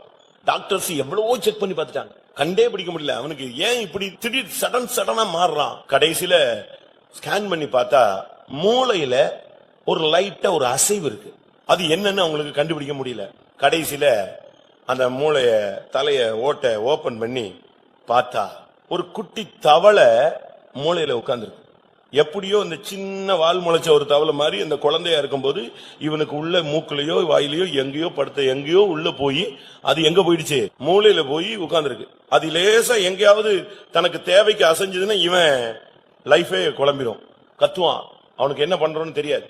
இப்ப அதை எடுத்தா அது உள்ள போயிட்டுனா மொத்த மூளையை நெஞ்சிடும், குழப்பிடும். அதனால ஒரு டாக்டர் என்ன பண்ணானா, பக்கத்துல ஒரு பேசன்ல தண்ணியை வச்சாங்க. அந்த டாக்டர் இது தண்ணியை பார்த்தவொடனே எங்க தம் பண்ணிருச்சு, இந்த குட்டி தவளை சம்பனிச்சு. அது வெளியே போன பிறகுதான் அந்த பையன் சுகமா இருந்தான் அப்படின்னு நான் கேள்விப்பட்டேன். இப்ப நமக்குள்ள இருக்கிறது எல்லாம் வெளியே போகணும். இன்னைக்கு ஜம்ப் பண்ணிருச்சுன்னா உங்க இருதயம் பியூர் ஹார்ட் ஆயிரும். யாரை பார்த்தாலும் பரிசுத்தவான்கள், யாரை பார்த்தாலும் அண்ணன், யாரை பார்த்தாலும் அக்கா, யாரை பார்த்தாலும் அம்மா, யாரை பார்த்தாலும் அப்பா, எல்லாரும் ஊழியர்கள், எல்லாரையும் அவங்களுடைய மைண்டை பார்வையை மாறிடும், பேச்சு மாறிடும், சிந்தை மாறிடும். ஏனென்றால் நல்ல இருதயம் ஒரு மனிதனுக்கு நல்ல ஒரு பொக்கிஷம் இல்ல, அவன் இருதயம் அவனை பைத்தியக்காரன் ஆக்கிடும். அதனாலதான் வேதம் சொல்லுகிறது, வாசிங்க அந்த வசனம், இருதயம் மகா கேடுள்ளதும் திருக்குள்ளதும். ஒரு மனுஷனுடைய இருதயம் அத பிசாசு கண்ட்ரோல் பண்ணிட்டான்னு வச்சுக்கோங்களேன், அவ்வளவுதான், அது பயங்கர கேடு உள்ளது, திருக்குள்ளது. எரேமியா 17:9, எல்லாவற்றை பார்க்கிலும் இருதயமே திருக்குள்ளதும் மகா கேடுள்ளதுமாய் இருக்கிறது. திருக்குள்ளது மகா கேடுள்ளது. அதனாலதான் இந்த இருதயம் நல்லா ஆயிடுச்சுன்னு சொன்னா, உங்க இருதயம் கரெக்ட் ஆயிடுச்சுன்னா அது ஒரு பெரிய பொக்கிஷம், உங்களுக்கு ஆண்டவர் கொடுத்த ஒரு பெரிய ஈவு. அதனாலதான் தாவீது அபிஷேகம் பெற்று இந்த வாழ்க்கையில தோல்விகள் எல்லாம் விழுந்து அடிபட்டு கேவலப்பட்டு ஒரு மாதிரி தேவனுடைய பிரசன்னத்தை விட்டு வெளியே வந்து உட்கார்ந்து இருக்கும் போது ஆண்டவர் சொன்ன, ஆண்டவரே எனக்கு இருதயத்தை மாத்திரு, ஒரு சுத்தமான இருதயத்தை எனக்குள்ள சிருஷ்டிங்க, பழைய இருதயம் வேண்டாம். அதனால நான் பழிகாரனா மாறிடுறேன், அவமானப்படுகிறேன், கேவலப்படுகிறேன், நான் யுத்தத்துக்கு போக மாட்டேங்கிறேன், யுத்த நேரத்துல நான் வீட்டுல உட்கார்ந்துட்டு எதையோ அனுபவிக்கணும்னு நினைக்கிறேன். இந்த ஆவியெல்லாம் என்னை விட்டு வெளியே போகணும்னா எனக்கு ஒரு நல்ல இருதயத்தை தாங்க, சுத்த இருதயத்தை தாருங்கள். அப்படினால் பிரியமானவர்களே, முதலாவது கர்த்தருக்கு பயப்படுதல் நீதிமான் வீட்டில் உள்ள பொக்கிஷம். இரண்டாவது கிறிஸ்துவின் நிமித்தம் வருகிற நிந்தை ஒரு அருமையான பொக்கிஷம். மூன்றாவது நல்ல இருதயம் ஒரு மனிதனுக்கு கிடைத்த அருமையான பொக்கிஷம். அடுத்ததாக 2 கொரிந்தியர் 4ஆம் அதிகாரம் 7ஆம் வசனம். 2 கொரிந்தியர் 4ஆம் அதிகாரம் 7ஆம் வசனம். இந்த மகத்துவமுள்ள வல்லமை எங்களால் உண்டாயிராமல் தேவனால் உண்டாயிருக்கிறது என்று விளங்கும்படி இந்த பொக்கிஷத்தை மண்பாண்டங்களில் பெற்றிருக்கிறோம். இந்த பொக்கிஷம் பரிசுத்த ஆவி. விலையேற பெற்ற இந்த பொக்கிஷத்தை நம்முடைய மாம்ச சரீரமாகிய மண்பாண்டத்துல நம்ம பெற்றிருக்கிறோம். மண்ணான இந்த சரீரத்துக்குள்ள விலையேற பெற்ற இந்த பரிசுத்த ஆவியை தேவன் கிருபையாய் தந்திருக்கிறார். இன்னைக்கு இந்த பொக்கிஷம் இருக்கா? தயவு செய்து இந்த பொக்கிஷம் இல்லாதவங்க ஒரு 2 நாளோ 3 நாளோ உபவாசம் போடுங்க. உங்களுடைய வேலையெல்லாம் பிஸியெல்லாம் ஓரங்கட்டுங்க. ஆண்டுடைய பாதத்துல உட்கார்ந்து உங்களை சுத்திறீங்க. இன்னும் நான் என்ன செஞ்சா எனக்கு தருவீங்கன்னு கேளுங்க. என்ன குறைகள், என்ன பலவீனம், என்ன புத்தியனும், என்ன பிரதிஷ்டை பண்ணணும், என்னென்ன நான் செய்யணும்னு சொல்லுங்க. ஆண்டவரோடு ஒரு க்ளோஸ் ரிலேஷன்ஷிப்ல வாங்க. உங்கள் பாத்திரத்தை அவர் நிரப்புற வரைக்கும் வெயிட் பண்ணுங்க. அபிஷேகம் இல்லாம ஒரு மனிதன் பரலோகம் போக முடியாது. ஒருவன் ஜலத்தினாலும் ஆவியினாலும் பிறவாவிட்டால் தேவனுடைய ராஜ்யத்தில் பிரவேசிக்க மாட்டான். பரிசுத்த ஆவி ஒரு மனுஷனுக்கு இல்லைன்னு சொன்னாலே அவனுக்கு கேரண்டி கிடையாது. ஞானசானம் பெற்றிருக்கலாம், சர்ச்சில் கேரண்டி இருக்கு. ஆனா பரலோகத்துல கேரண்டி கொடுக்கணும்னா ஞானசானம் எடுக்கும்போது ஜீவ புஸ்தகத்துல உங்க பேர், ஆனா அபிஷேகம் பெறும் பொழுது ஆட்டுக்குட்டியானவருடைய ஜீவ புஸ்தகத்துல உங்களுக்கு பேர். நீங்க பிறந்து வளர்ந்தது நாசரேத்துனா இங்க ஒரு ரிஜிஸ்டர் ஆபீஸ்ல இருக்கும். நீ எங்கேயாவது ஸ்கூல்ல படிச்சீன்னா அந்த ஸ்கூல்ல உனக்கு ஒரு ரிஜிஸ்டர் இருக்கும். நீ கவர்மெண்ட்ல ஒரு உண்மையான போஸ்டிங் இருந்தா அங்க உள்ள ரிஜிஸ்டர்ல உன் பேர் நிச்சயம் இருக்கும். அதுபோல ரட்சிக்கப்படும் பொழுது நமக்கு ஜீவ புஸ்தகத்துல பேர், அபிஷேகம் பெறும் பொழுது ஆட்டுக்குட்டியானுடைய ஜீவ புஸ்தகத்துல பேர். இந்த அனுபவங்கள் எல்லாம் பெற்றுக்கொள்ளணும்னா அபிஷேகம் தேவை. அபிஷேகம்னா அதாவது கைத்தட்டுறதுக்கு மாத்திரம் இல்ல, அந்நிய பாஷை பேசுறதுக்கு மாத்திரம் இல்ல. அபிஷேகம் உன்னை லீட் பண்ணும். அபிஷேகம் 24 hours அந்த மனுஷனை கண்ட்ரோல் படுத்தி அவனை மாற்றி மாற்றி மாற்றி மாற்றி மாற்றி அந்த சாயலாகத்தானே மகிமையின் மேல் மகிமை அடைந்து அவனை எப்படி மாத்துது? மறுரூபப்படுத்துகிறது. அப்படித்தான் சொல்லுது. ஆவியா இருக்கிற கர்த்தராலே அந்த சாயலாகத்தானே. எந்த சாயல்? ஆவியா இருக்கிற கர்த்தரால் அந்த சாயல், கிறிஸ்துவின் சாயலாக மகிமையின் மேல் மகிமை அடைந்து மறுரூபப்படுது. இந்த பரிசுத்த ஆவி இருந்தா என் பிரசங்கம் கரெக்டானு உனக்கு போதிப்பாரு. கேட்டுக்கிட்டு இருக்கும் போதே இந்த பொக்கிஷம் உனக்கு இல்ல, இந்த விஷயத்துல நீ தப்பு பண்ணிட்ட, இந்த பொக்கிஷத்தை நீ கேட்டுக்க, இதன் உன்னை சரிப்படுத்து, இந்த கூட்டம் முடிஞ்ச உடனே போய் நீ மன்னிப்பு கேளு, உன்னை தாழ்த்து, நீ விட்டு கொடு, நீ போய் முத்தம் கொடு, நீ மன்னிப்பு கேளு, நீ உன்னை இறக்கி போ. உடனே ஆண்டவர் பேசுவாரு. சுத்தி சுத்தி நம்மகிட்டே வந்துட்டாரே. இப்படி பேசுறது பிசாசு. இது ஆவியானவர்கிட்ட பேச மாட்டாரு. ஆவியானவர் மகனே ஆண்டவர் என்கிட்ட தான் பேசினாரு அப்படின்னு நீ ஒத்துக்குவ. ஆனா பிசாசு சொல்லுவான், பாத்தியா ரவுண்ட் கரெக்டா சுத்தி எங்க வந்துட்டாரு, உன்கிட்ட வந்துட்டாரு பாத்தியா, உனக்கு தான் அப்படின்னு சொன்னான்னா அது வேற ஆள் பேசுறான். பரிசுத்த ஆவி உள்ள இருக்கும்போது நீதியை குறித்தும் நியாயத்தை குறித்தும் உலகத்தை குறித்தும் பாவத்தை குறித்தும் உனக்கு கண்டித்து உணர்த்துவார். பரிசுத்த ஆவி இருக்கிற மனுஷனுக்கு இன்னொரு மனுஷன் உட்கார்ந்து டீச் பண்ணிட்டு இருக்க வேண்டாம். ஏப்பா நீ எழும்பு, 4 மணிக்கு எழும்பு, 6 மணிக்கு எழும்பு, போ வேலை செய்ய, பொழைக்கிறதுக்குள்ள வழிய பாரு, ஜபம் பண்ணு, பைபிள் படி, முழங்கால் போடு, கூட்டத்துக்கு டைம் ஆயிடுச்சு, இப்படி எல்லாம் உனக்கு சொல்ல வேண்டிய அவசியம் இல்ல. உனக்குள்ளேயே இவர் வேலை செய்ய ஆரம்பிச்சிருவார். மணி 8, 9 மணிக்கு மீட்டிங், அவ்வளவுதான். நீ சுறுசுறுப்பா கிளம்பிடுவ. யாரும் வரலையா, நான் போறேன். நீ போலையா, அப்ப நானும் போல. இது யாரு? இது பரிசுத்தாவி கிடையாது. இது வேற ஒரு ஸ்பிரிட். எப்பண்டா இந்த நொண்டி மாட்டுக்கு சறுக்குனது சாக்குமா, அதே மாதிரி இருக்க கூடாது. ஒருத்தன் உப்பு வியாபாரி ஒரு கழுதையில டெய்லி உப்பு ஏத்திட்டு போனான். ஒரு நாள் அது தடுமாறி தண்ணியில விழுந்துருச்சு. விழுந்து எந்திரிச்ச உடனே அதுக்கு வெயிட்டே குறைஞ்சு போயிடுச்சு. ஏன்னா உப்பு எரிஞ்சிருச்சு, கரைஞ்சிருச்சு. அதுக்கு புரிஞ்சுக்கிச்சு, ஓஹோ இதுல ஏதோ மர்மம் இருக்கு, விழுந்ததுல கூட ஒரு லக்கு இருக்கு போல் இருக்கு. அடுத்து எப்ப இவன் கொண்டு போனாலும் ஒரு டைம் வரும்போது தண்ணிக்குள்ள நெஞ்சிரும், விழுந்துரும். இவன் பார்த்தான், இது தவறான ஒரு பாடத்தை கத்துக்குச்சு.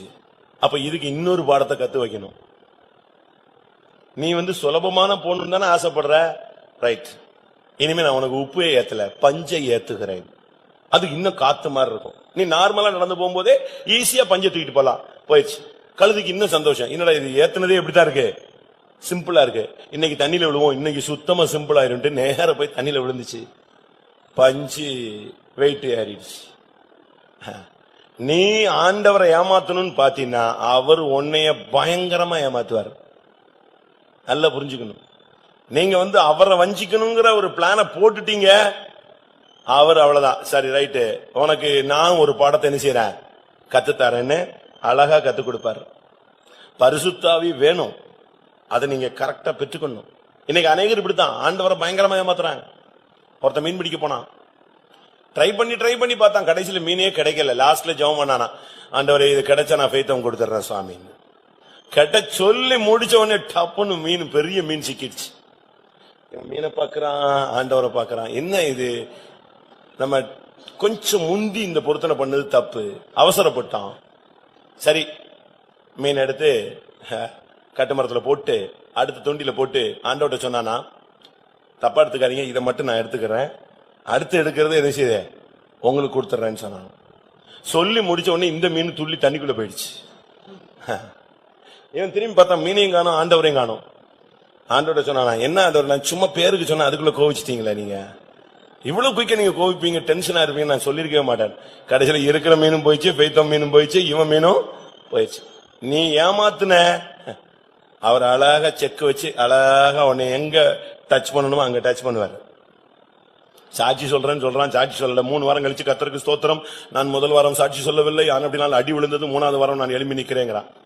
அது முதல் வாரமே சொல்லிட்டேன்னா அடியும் வேண்டாம், இடியும் வேண்டாம், ஒண்ணுமே கிடையாது. நமக்கு தவறு செய்யும் போதெல்லாம் ஸ்டேஜ் பேர் வராது, இங்க நிக்கும் போதுதான் ஸ்டேஜ் பேர் வரும். ஊர்ல எல்லாம் எல்லா சண்டையும் போடுவான், ரோட்ல நின்று சண்டை போட சொன்னா சண்டை போடுவான் சட்டை கழிச்சிட்டு. இங்க வந்து சொல்லுன்னா சாட்சி சொல்லுனா அது எப்படி இவ்வளவு ஒரு மத்தியில எழுப்பி நிக்கிறது? அப்ப ரோட்ல எல்லாம் நல்லா சண்டை போட்டிய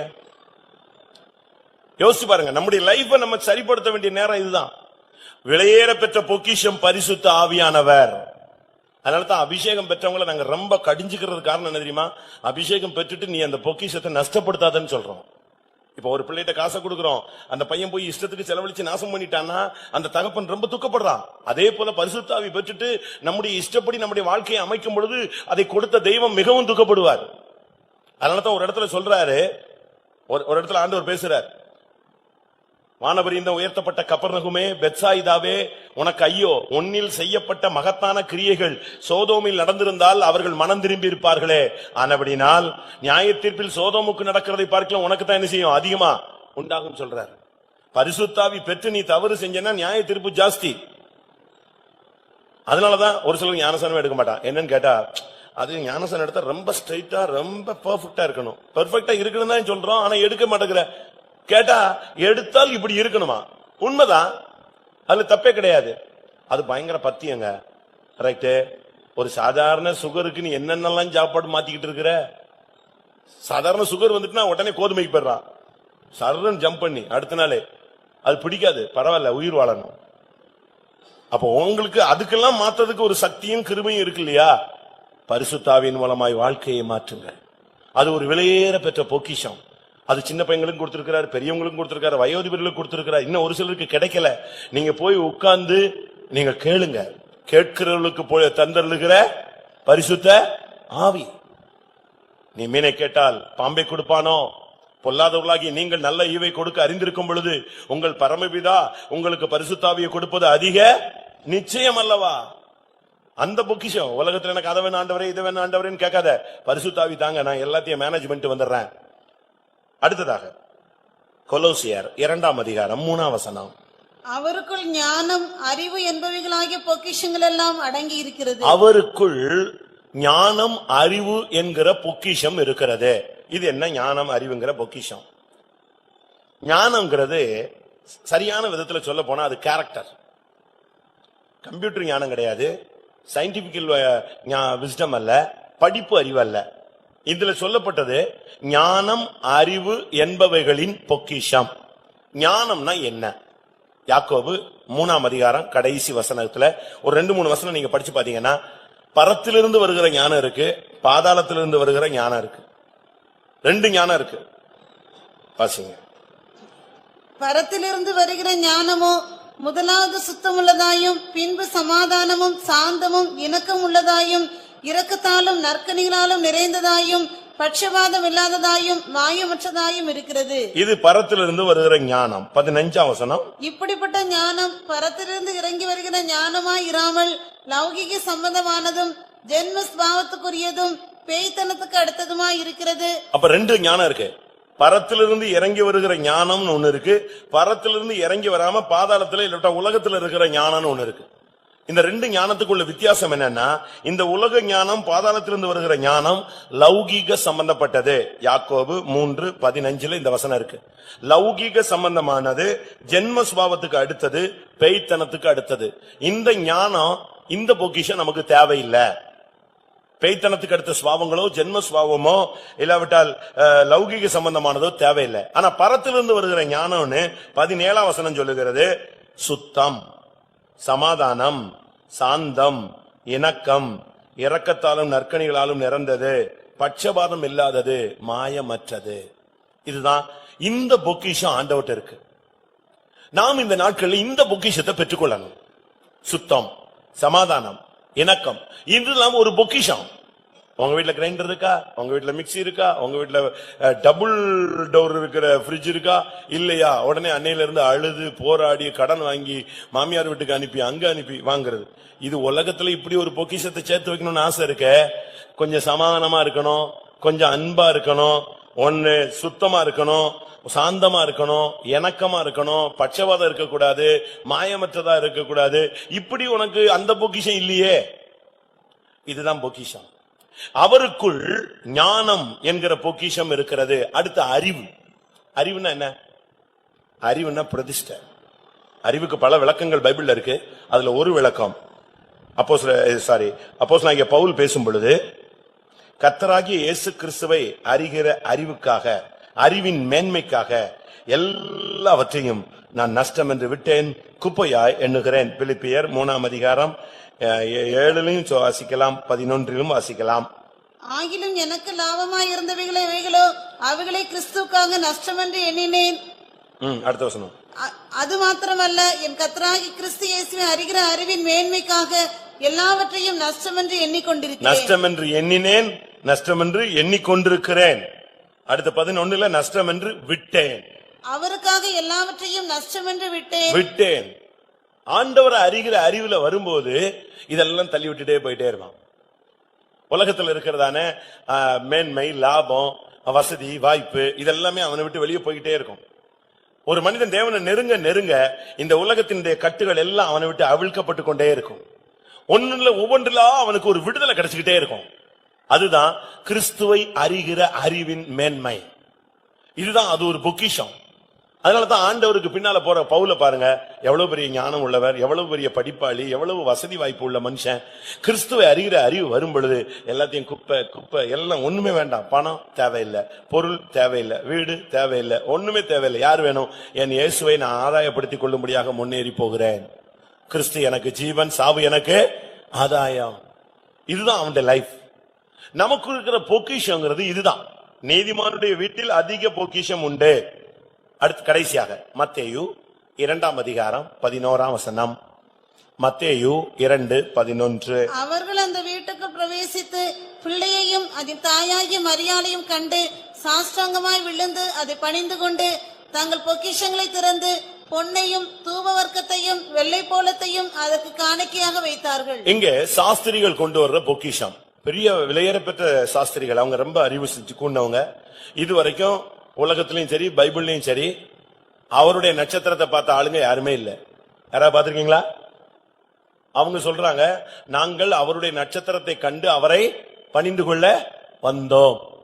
அவருடைய நட்சத்திரம் நம்ம இன்னைக்கு உபதேசத்தின்படி நம்ம ஊழியக்காரங்களை சொல்றோம். ஆனா அன்னைக்கு அவங்க டைரக்டாவே ஒரு ஸ்டாரை பார்த்து அந்த ஸ்டாரை ஃபாலோ பண்ணாங்க. அதுக்கு பேரே என்னது? அவருடைய நட்சத்திரம். அது காடு, மலை, மேடு எல்லாமே அது தண்ணி எல்லாம் கடந்து போகுது. இவங்க அதை ஃபாலோ பண்ணி தங்களுடைய நாடுகள்ல இருந்து வந்து சேர்ந்துட்டாங்க. அவ்வளவு பெரிய ஞானிங்க. அவங்க வச்சிருந்த பொக்கிஷம் என்ன? ஒரு ஞானி, ஒரு சாஸ்திரி தன்னுடைய பொன்னை காணிக்கையா கொடுத்தார். இன்னொருத்தர் தன்னிடத்தில் இருந்த தூப வர்க்கத்தை காணிக்கையா வச்சார். மூணாவது சாஸ்திரி வெள்ளை போலத்தை சாட்சி ஆண்டவருக்கு முன்பாக காணிக்கையாக வைத்தார். அவர்கள் தங்கள் பொக்கிஷங்களை திறந்தார்கள். இது எதை காண்பிக்கிறது? இந்த மார்க்கத்தில் வந்த பின்பு உன்னுடைய விசுவாச வாழ்க்கை ஒரு பொக்கிஷம். பொன், அழிந்து போகிற பொன், அதைவிட விலையேற பெற்றிருக்கிற உன்னுடைய விசுவாசம் என்று பேதுருவில் வாசிக்கிறோம். உன்னுடைய விசுவாச ஜீவியம் ஒரு பொக்கிஷம். அதான் மற்ற சபைக்கும் நம்ம சபைக்குள்ள ஒரு பெரிய டிஃபரண்ட் ஃபெய்த் லைஃப் தான். மற்றவங்க ஃபெய்த்னு சொல்லுவாங்க, ஆனா நம்ம ஃபெய்த்துக்கும் அந்த ஃபெய்த்துக்கும் வித்தியாசம் இருக்கு. இது பரிசுத்தவான்களுக்கு ஒரு விசை ஒப்புவிக்கப்பட்ட விசுவாசம். விசுவாசத்துல 3 ஸ்டெப் இருக்கு. பொதுவான விசுவாசம், அடுத்து பரிசுத்தமான விசுவாசம், மகா பரிசுத்தமான விசுவாசம். யூதா 20 சொல்லி இருக்கிறது, நீங்களோ பிரியமானவர்களே உங்களுடைய மகா பரிசுத்தமான விசுவாசத்தின் மேல் உங்களை உறுதிப்படுத்திக் கொண்டு, நீயும் ஒரு விசுவாசத்தை கட்டி அதுல நீ நிக்கணும், உறுதிப்படணும். இதுதான் நம்முடைய வாழ்க்கை. அந்த சாஸ்திரிகள் போய் பொண்ணு, ஒரு சாஸ்திரி அப்படி தான் கொண்டு வந்த பொண்ணு அப்படி காணிக்கையா வச்சான். பொக்கிஷத்தை திறக்கிறான், அது ஒரு விலையேற பெற்ற பொண்ணு. இந்த விசுவாச வாழ்க்கை உனக்கு ஒரு பொக்கிஷம். விசுவாசத்தை காத்துக்கொண்டீர்களா? இந்த பொக்கிஷத்தை காத்துக்கிட்டீங்களா? விசுவாசத்தின் நல்ல போராட்டத்தை போராடினேன், என் ஓட்டத்தை முடித்தேன், விசுவாசத்தை காத்துக்கொண்டேன், இது முதல் எனக்கு நீதியின் கிரீடம் வைக்கப்பட்டிருக்கிறது. எனக்கு மாத்திரம் அல்ல, அவருடைய பிரசன்னமாகுதலை விரும்புகிற யாவருக்கும் அவதை அவர் தந்தருளுவார். விசுவாச ஜீவியம் ஒரு பொக்கிஷம். இந்த சபையை தொடங்கும் போது பாஸ்டர் பால் அவர்கள் ஒரு ஆஸ்திரேலியன் மிஷனரிஸ் நடத்தின கூட்டத்துக்கு அவர் போறார். அவர் வேற ஒரு சபையில உபதேசியார். பாஸ்டர் பால் பாஸ்டர் ஆகிறதுக்கு முன்னால வேற ஒரு சபையில அவர் உபதேசியாரா இருக்கிறார். ஆஸ்திரேலியன் மிஷனரிஸ் நடத்தின மீட்டிங்க்கு போய் உட்கார்றார். அவங்க சொல்றாங்க, எங்களுக்கு ஒரு விஷன் கிடைக்குது, ஒரு இந்த கூட்டத்தில் உள்ள ஒரு ஆள் கர்த்தர் தெரிந்தெடுக்கிறார், அவர் மூலமா ஒரு பெரிய விசுவாச ஊழியம் உலகமெங்க வளருது, அந்த சபை எடுத்துக்கொள்ளப்படும் மிஷனரி அடிக்கிறான். தீர்க்க தரிசனம் முடிச்ச உடனே அந்த மிஷனரிகள், ஆஸ்திரேலிய மிஷனரி இலங்கையில சொல்றாங்க, நாங்க அந்த ஆளை பார்க்கணும்னு நினைக்கிறோம், ஆசைப்படுறோங்கிறாங்க. ஆசைப்படணும்னு சொன்ன உடனே 2-3 பேர் எந்திரிச்சு போறாங்க. அவங்க கேட்கறாங்க, விசுவாசம்னா என்னன்னு தெரியுமா? சம்பளம் வாங்காம ஊழியம் செய்யறது. இப்படி அவங்க அறிவுல உள்ள எல்லாத்தையும் அவங்களுக்கு எக்ஸ்பிளைன் பண்றாங்க. 3 பேர் போனதுல 2 பேர் எந்திரிச்சு வெளியே போயிட்டாங்க. கடைசியில் இவர் மட்டும் தான் என்ன செஞ்சாரு, நின்னாரு. இந்த மினிஸ்ட்ரிக்கு உங்களால ஒப்பு கொடுக்க முடியுமா? ரைட், போங்க, நீங்களே தொடங்கிக்கோங்க, நீங்களே செஞ்சுக்கோங்க, கர்த்தருக்கும் உங்களுக்கும் உள்ள பாடுன்னு சொல்லி இவரை ஜெபிச்சு அனுப்பிட்டாங்க. இவருக்கு வீட்டுக்கு வந்தாரு.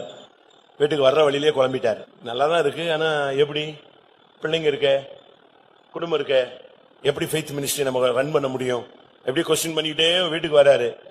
வீட்டுல அவங்க மிஸ்ஸஸ் கேட்டாங்களா, டெய்லி மீட்டிங் போயிட்டு எழுப்பலாம் வந்தீங்க, இன்னைக்கு எப்படி வரீங்க, டல்லா வரீங்களே? அப்ப அவர் சொன்னாரா, இப்படி சொல்லி என்னை எழுப்பி விட்டு ஜெபிச்சு அபிஷேகம் ஆர்டினேஷன் மாதிரி பண்ணி விட்டாங்க எல்லாரும் சேர்ந்து, நானும் ஒப்பு கொடுத்துட்டு வந்துட்டேன், ஆனா இப்ப யோசிக்கிறேன் பிள்ளைங்க எல்லாம் எப்படின்னு. அப்ப அவங்க சொன்னாங்களா, அங்க ஒப்பு கொடுத்துட்டு இங்க வரும்போது என்ன செய்யக்கூடாது, துக்கப்படவே கூடாது. அங்க ஒப்பு கொடுத்துட்டீங்கல்ல, அவ்வளவுதான். அப்ப நீ என்ன சொல்றன்னு கேட்டாராம். விசுவாசம்னு ஒத்துக்கிட்டீங்கல்ல, ஒப்பு கொடுத்துட்டீங்கல்ல, பைப்புல வர்ற தண்ணியை குடிச்சிட்டு நம்ம விசுவாசத்தை என்ன செய்வோம், காத்துக்கொள்வோம்னு சொன்னாங்க. அந்த மனைவி சொன்னது அவருக்கு அசந்து போய் சொன்னாராம், உண்மையா அப்படி சொல்றியா, ஃபெய்த் மினிஸ்ட்ரிக்கு ஒத்துக்கிறியா? ஒத்துக்கிறேன். அன்னைக்கு தொடங்கின ஊழியம் தான் இது இன்னைக்கு வந்துகிட்டு இருக்கு. இது ஒரு ஆலமரமா மாறிடுச்சுன்னு சொன்னா அந்த வித்து சரியான ஒரு வித்து, விசுவாச வித்து. விசுவாசங்கிறது நம்பப்படுகிறவர்களின் உறுதியும் காணப்படாதவைகளின் நிச்சயம். விசுவாசம் இல்லாமல், அதுதான் உன்னுடைய பொக்கிஷமே. இந்த பொக்கிஷத்தை நீ இயேசுவை பார்க்கும்போது உன்னுடைய பொக்கிஷத்தை திறந்து கொடுக்கணும். ஆண்டவரே, விசுவாசத்தை காத்துக்கொண்டேன், இந்த பாருங்க என்னுடைய விசுவாசம். நீ அங்க போயிட்டு வெறுங்கையா போய்கிட்டு அது ரொம்ப பிரச்சனையா இருந்துச்சா அப்படின்னு இந்த ஜோக்கு இந்த டைலாக் எல்லாம் அங்க ஒண்ணு செல்லாது. நீ முடிஞ்ச உடனே சொல்லணும், விசுவாசத்தை ஓட்ட முடியுது. உன்னை ஒரு பாஸ்டர் வந்து பார்க்க போறாரு, லாஸ்ட் மினிட் போகுது, எப்படி இருக்கீங்க? விசுவாசத்தை காத்துக்கொண்டேன். அந்த ரன்னிங் ரேஸ்ல வின் பண்றவனை பாத்திருக்கீங்களா? ஃபர்ஸ்ட் போய் அந்த டேப்பை டச் பண்ணும்போது ஆட்டோமேட்டிக்கா வேணிஞ்சிருவான், கைய வைத்துருவானா இல்லையா? அங்க போய் முட்டிட்டு பேசாம நின்னுட்டு இருப்பானா? அவன் போன உடனே அவன் கை ஆட்டோமேட்டிக்கா வைந்துரும், ஏன்னா வின் பண்ணிட்டான். அதுபோல நீ வின் பண்றேன்னா உன்னுடைய பொக்கிஷம் விசுவாசத்தை காத்துக்கொண்டேன், இப்படி சொல்லணும். 2வது பொக்கிஷம் அடுத்த சாஸ்திரி வச்சான். அவங்க கொண்டு வந்து தூப வர்க்கம், அது ஜெப வாழ்வை காண்பிக்கிறது. கிறிஸ்தவ வாழ்க்கையில மெயினே பிரேயர் தான். அவங்க விசுவாசம், இவங்க பிரசங்கம் பண்றாங்க, அவங்க சாப்பிடுறாங்க. ஜெபங்கிறது பர்சனல் லைஃப கட்டி எழுப்பக்கூடிய தன்மை. ஜெபம் இல்லைன்னா நீ தேவனை தரிசிக்கவே முடியாது. நீதியில் உன் முகத்தை தரிசிப்பேன்னா அதிகாலையில எழுப்பி உட்கார்ந்து ஜெபிச்சாதான் நீதியில அவரை பார்க்க முடியும். தூப வர்க்கம், உன்னுடைய காணிக்கை, உன்னுடைய பொக்கிஷம் ஒரு ஜெபம். இன்னைக்கு ஜெபிக்க முடியலங்கிறாங்க, உன் பொக்கிஷம் நஷ்டமாகிட்டு இருக்குன்னு அர்த்தம். உன்னுடைய இன்கம் அடி வாங்கிட்டு இருக்குன்னு அர்த்தம். எனக்கு ஜெபிக்க முடியல, காலையில் எழும்ப முடியல, அதிகாலை ஜெபிக்க முடியல, முழுகிரவு ஜெபிக்க முடியல, என்னால முழங்கால் போட முடியல. பிசாசு உன் பொக்கிஷத்துல கை வைக்கிறான். ஜெபிக்க முடியலன்னு என்னைக்கு ஒரு விசுவாசி ஊழியக்காரன் வாயை திறந்த அறிக்கை இட்டுட்டானோ அன்னைக்கு அவன் பொக்கிஷத்துல இன்னொரு ஆள் என்ன செய்யறான், பாக்கெட்ல பிட் பாக்கெட் கை போடுறான்னு அர்த்தம். கவனமா இருந்துக்காங்க. நீங்கள் இயேசுவை பார்க்கும் பொழுது அந்த சாஸ்திரி இயேசுவை பார்த்த உடனே தாம் பொக்கிஷத்தை திறந்து அப்படியே தூப வர்க்கத்தை வச்சான். இயேசு குழந்தைதான், அவர் முன்னால போய் அப்படியே வச்சான். இயேசு இனிமே மணவாளனாய் வரப்போகிறார், ராஜாதி ராஜாவாய் வரப்போகிறார். அவருக்கு போய் நம்ம காணிக்கை என்ன கொடுக்க முடியும்? வீட்டுல இருக்கிற காணிக்கை கொண்டு போய் கொடுக்க முடியுமா? 100 ரூபா, 50 ரூபா, 10,000, லட்சம், கோடின்னு. நாம் கொடுக்கிற காணிக்கை நம்முடைய ஜப ஜீவியம். உன்னுடைய பொக்கிஷமே ஜபம்தான். ஜெபிச்சு பாருங்க. ஜபம் இல்லாத வாழ்க்கை கூரை இல்லாத வாழ்க்கை. அழகா எழுதி போட்டிருக்காங்க மிஷனரிஸ். எத்தனை வீட்டுல ஜபம் இருக்கு? கூரை நல்லா இருக்கு, எதுதான் இல்ல? நல்ல காங்கிரீட் போட்டு தான் உட்கார்ந்துருக்கோம் வீட்டுல. ஆனா எது இல்ல? ஜபம் இல்ல, பொக்கிஷம் இல்லையே. சில வீடுகள்ல திருடன் வந்து பீரோ உடைச்சிருவான், இருக்கிறதெல்லாம் உடைச்சிருவான். கடைசியில வெறுப்புல எல்லாத்தையும் தூக்கி எரிஞ்சிட்டு போயிடுவான். என்ன இல்லங்க? அவன் எதிர்பார்த்து வந்த இது என்ன இல்ல? நான் கேட்டேன், கேரளா போயிருந்தேன். எல்லா வீடும் பூட்டி கிடக்கு, எல்லாரும் ஃபாரின்ல இருக்கான். இந்த வீட்டுல திருடெல்லாம் வரமாட்டான. இங்க ஒண்ணு இருக்காதுல்ல, அதெல்லாம் வரமாட்டான்ல. எல்லாம் எங்க இருக்கு? எல்லாம் லாக்கர்ல இருக்கு, பேங்க்ல இருக்கு. அதனால இங்க ஒருத்தனும் திறந்தே கிடக்குது, வரமாட்டான். அது இதுவும் நல்ல கான்செப்ட் தான். இன்னைக்கு உன்னைய தேடி இயேசு வரும் பொழுது, இல்லாவிட்டால் நீ உன்னுடைய ஓட்டத்தை முடித்து இயேசுவை பார்க்கும்போது உன்னுடைய பொக்கிஷமாக்கிய ஜெப ஜீவியம் எப்படி இருக்கும்? மூன்றாவது, அடுத்த சாஸ்திரி வெள்ளை போலத்தை வச்சான். வெள்ளை போலங்கிறது அது ஒரு தூவ வர்க்கத்துல வித்தியாசமானது. அது ஒரு பிசின். அத மரத்தை குத்தி குத்தி குத்தி, இந்த வேப்ப மரத்தை நீங்க குத்தி விட்டு போனீங்கன்னா கொஞ்சம் கழிச்சு என்ன வரும்? ஒரு பிசின் வரும், ஒரு ஒற்றை மாதிரி, பசை மாதிரி. அதே போல இந்த வெள்ளை போலங்கிறது குத்தி குத்தி எடுக்கிறது. பாடுகளின் ஜீவியம். விசுவாசங்கிறது மட்டும் போதாது, ஜெபம் மட்டும் போதாது. இயேசு கிறிஸ்து பட்ட பாடுகளினாலே கீழ்ப்படிதலை கற்றுக்கொண்டு தான் பூர்ணரான பின்பு பாடுகளினாலே அவர் பூர்ணப்பட்டார். நமக்கு சொல்றோம் பிரச்சனை பிரச்சனை பிரச்சனை பிரச்சனை. இதுதான் இந்த பாதையில ஒரு போர்ஷனே அதுதான். நீங்க பிபிஏ போனீங்கன்னா அதுக்கு ஒரு 7 சப்ஜெக்ட் இருக்கு. சாதாரணமா இப்ப நம்ம லோக்கல்ல உள்ள ஸ்கூலுக்கு போனீங்கன்னா 5 சப்ஜெக்ட் கொடுப்பான். அதே இது இன்டர்நேஷனல் சிலபஸுக்கு போனீங்கன்னா 1ஆம் கிளாஸ் பிள்ளைக்கு 7 சப்ஜெக்ட். 8ஆம் கிளாஸ் பிள்ளை நான் நேற்று பேசினேன், அதுக்கு 14 சப்ஜெக்ட். எதுக்கு? இன்டர்நேஷனல் சிலபஸுக்கு 14 சப்ஜெக்ட் 8ஆம் கிளாஸுக்கு. யோசிச்சு பாருங்க. இப்ப நமக்கு இருக்கிற சிலபஸ்ல ஒரு சிலபஸ் மெயின் சப்ஜெக்ட் என்னது? பாடுகள். இக்கால பாடுகள் இனி வரும் மகிமைக்கு ஒப்படத்தக்கவைகள் அல்ல. அவரோடு கூட பாடுபட்டால் அவரோடு கூட ஆளுகையும் செய்வோம். பாடுகளின் ஜீவியங்கிறது கிறிஸ்துவனுடைய ஒரு போஷன். அவர் அற்புதம் செஞ்சார், அடையாளம் செஞ்சார், அதெல்லாம் கரெக்ட். அற்புதத்தினால ஒரே ஒரு மனுஷன் விடுதலையானா, அதிசயத்தினால ஒரு மனிதன் ரட்சிக்கப்பட்டான். ஆனா சிலுவையில சிந்தின ரத்தத்தினால முழு உலகமும் என்ன செய்யப்பட்டது? ரட்சிக்கப்பட்டது. பாடுகள் என்பது நமக்கு பரலோகத்தில் உள்ள கிடைக்கக்கூடிய ஒரு பெரிய பொக்கிஷம். இந்த உலகத்துல நீங்க அதை பாதுகாத்துக் கொள்ளணும். என் நிமித்தம் நீ என்ன செஞ்சிருக்க, என்ன பாடு அனுபவிச்சிருக்கன்னு கர்த்தர் கேட்பாரு. ஆனால் நீதிமானுடைய வீட்டில் உள்ள பொக்கிஷம் என்ன? கர்த்தருக்கு பயப்படுதல், கிறிஸ்துவின் நிமித்தம் வருகிற நிந்தை, நல்ல இருதயம், பரிசுத்தாவியின் அபிஷேகம், சாந்தம், இணக்கம், இச்சையடக்கம், பட்சபாதம் இல்லாத மாயமற்ற தன்மை. அடுத்ததாக கிறிஸ்துவை அறிகிற அறிவின் நிமித்தம் படுகிற நாம் செயல்படுத்துகிற பிரதிஷ்டை. எல்லாவற்றுக்கும் மேலாக விசுவாசம், ஜபம், பாடுகளின் ஜீவியம். இதுதான் நீதிமானுடைய வீட்டில் உள்ள பொக்கிஷம். இந்த பொக்கிஷம் நம்ம வீட்டில் இருக்கா? வீட்டில் இல்ல, உங்க வீட்டு இருக்கா? என்னிடத்துல இருக்கா? நீங்க செக் பண்ணி பாருங்க. ஒரே 100 ரூபா கிட்ட 15 ட்ரிப் எண்ணி பாக்குறீங்க. ஒண்ணு கூட்டியிருக்கா, குறைஞ்சிருக்கா? அது எப்படி கூடும்? அது எண்ணி பாக்குறமே. டெய்லி உங்களுடைய பொக்கிஷம் எப்படி இருக்கு? கர்த்தருக்கு பயப்படுகிற பயம் எப்படி இருக்கிறது? விசுவாச வாழ்க்கை எப்படி இருக்கிறது?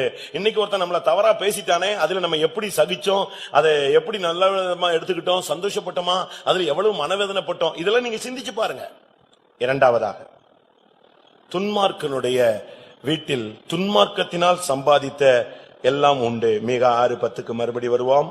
துன்மார்க்கனுடைய வீட்டிலே துன்மார்க்கத்தினால் சம்பாதித்த பொக்கிஷங்களும் அருவருக்கப்படத்தக்க குறைந்த மரக்காலும் இன்னும் இருக்கிறது அல்லவோ? நானு துன்மார்க்கன் சொன்ன உடனே வெளியே உள்ள துன்மார்க்கனை நான் இப்ப பேச போறது இல்ல. வெளியே உள்ள துன்மார்க்கனை பத்தி நம்ம எதுக்கு பேசணும்? சபைக்குள்ள இருக்கிற துன்மார்க்கரையே பேசலாம். சங்கீதம்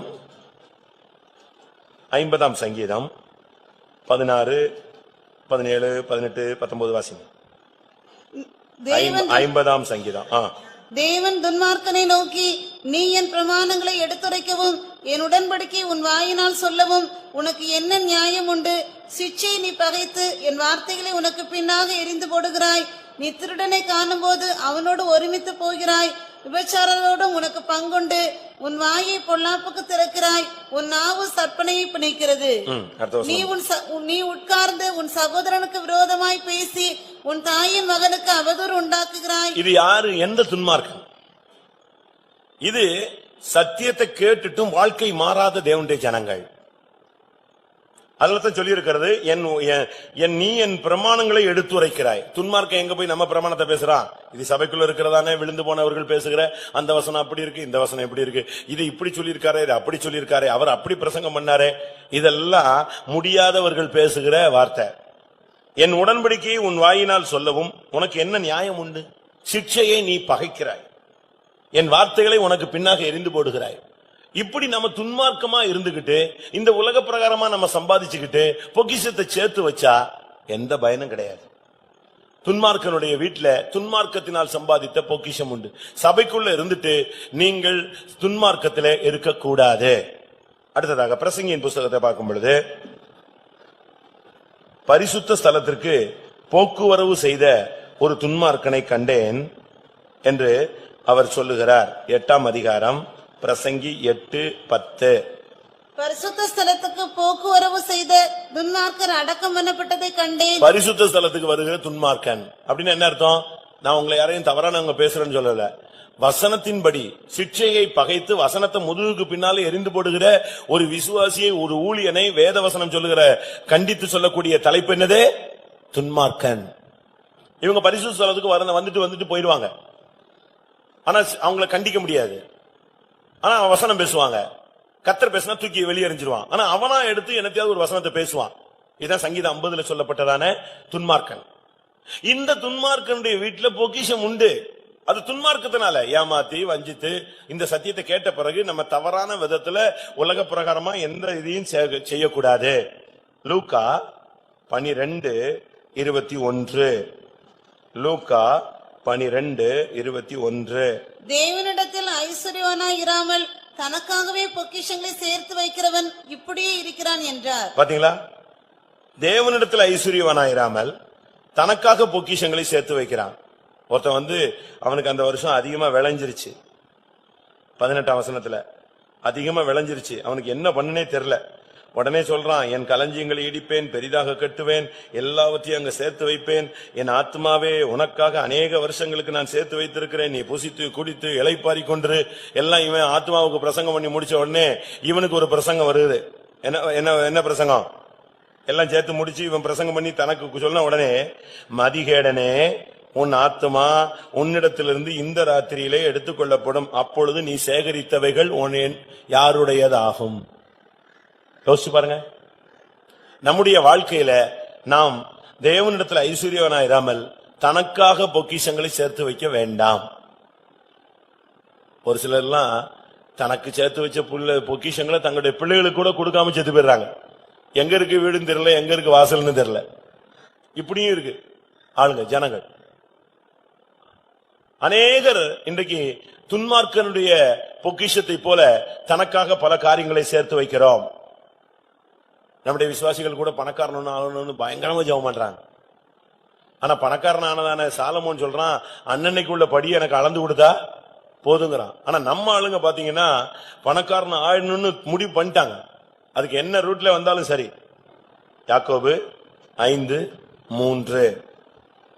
யாக்கோபு 5:3. உங்கள் பொன்னும் வெள்ளியும் துரு பிடித்தது, அவைகளுள்ள துரு உங்களுக்கு விரோதமாக சாட்சியாய் இருந்து அக்கினியை போல உங்கள் மாம்சத்தை தின்னும். கடைசி நாட்களிலே பொக்கிஷத்தை சேர்த்தீர்கள். ஐஸ்வர்யவான்களே கேளுங்கள், அலறுங்கள், உங்கள் ஐஸ்வர்யம் அழியும். கடைசியில் என்ன நடக்கும்? உன் மாம்சத்தை அது தின்னும். கடைசி நாளில் பொக்கிஷத்தை சேர்த்தீர்களே.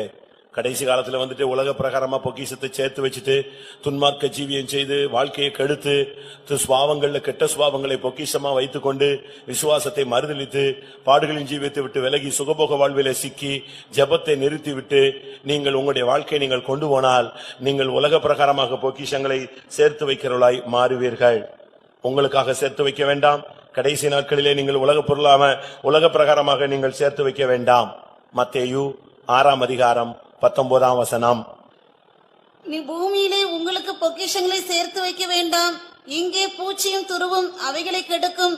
இங்கே திருடரும் கண்ணமிட்டு திருடுவார்கள். துன்மார்க்கனுடைய பொக்கிஷங்கிறது நீங்க சேர்த்து வச்சேன்னா ஒரு நாள் மொத்தமா போயிடும். ஒன்று, நீ சேர்த்து வச்சதுல உனக்கு எந்த பயனும் கிடைக்காது. மூன்றாவது, நீ இந்த உலகத்துல ஒரு விசுவாசியாய் மரிப்பதை விட ஐஸ்வர்யவான் என்று மரிப்பது தேவையில்லை. உன்னுடைய ஓட்டத்தை முடிக்கும் பொழுது நீ விசுவாசத்துல ஐஸ்வர்யவானாய் மரிக்கணும்.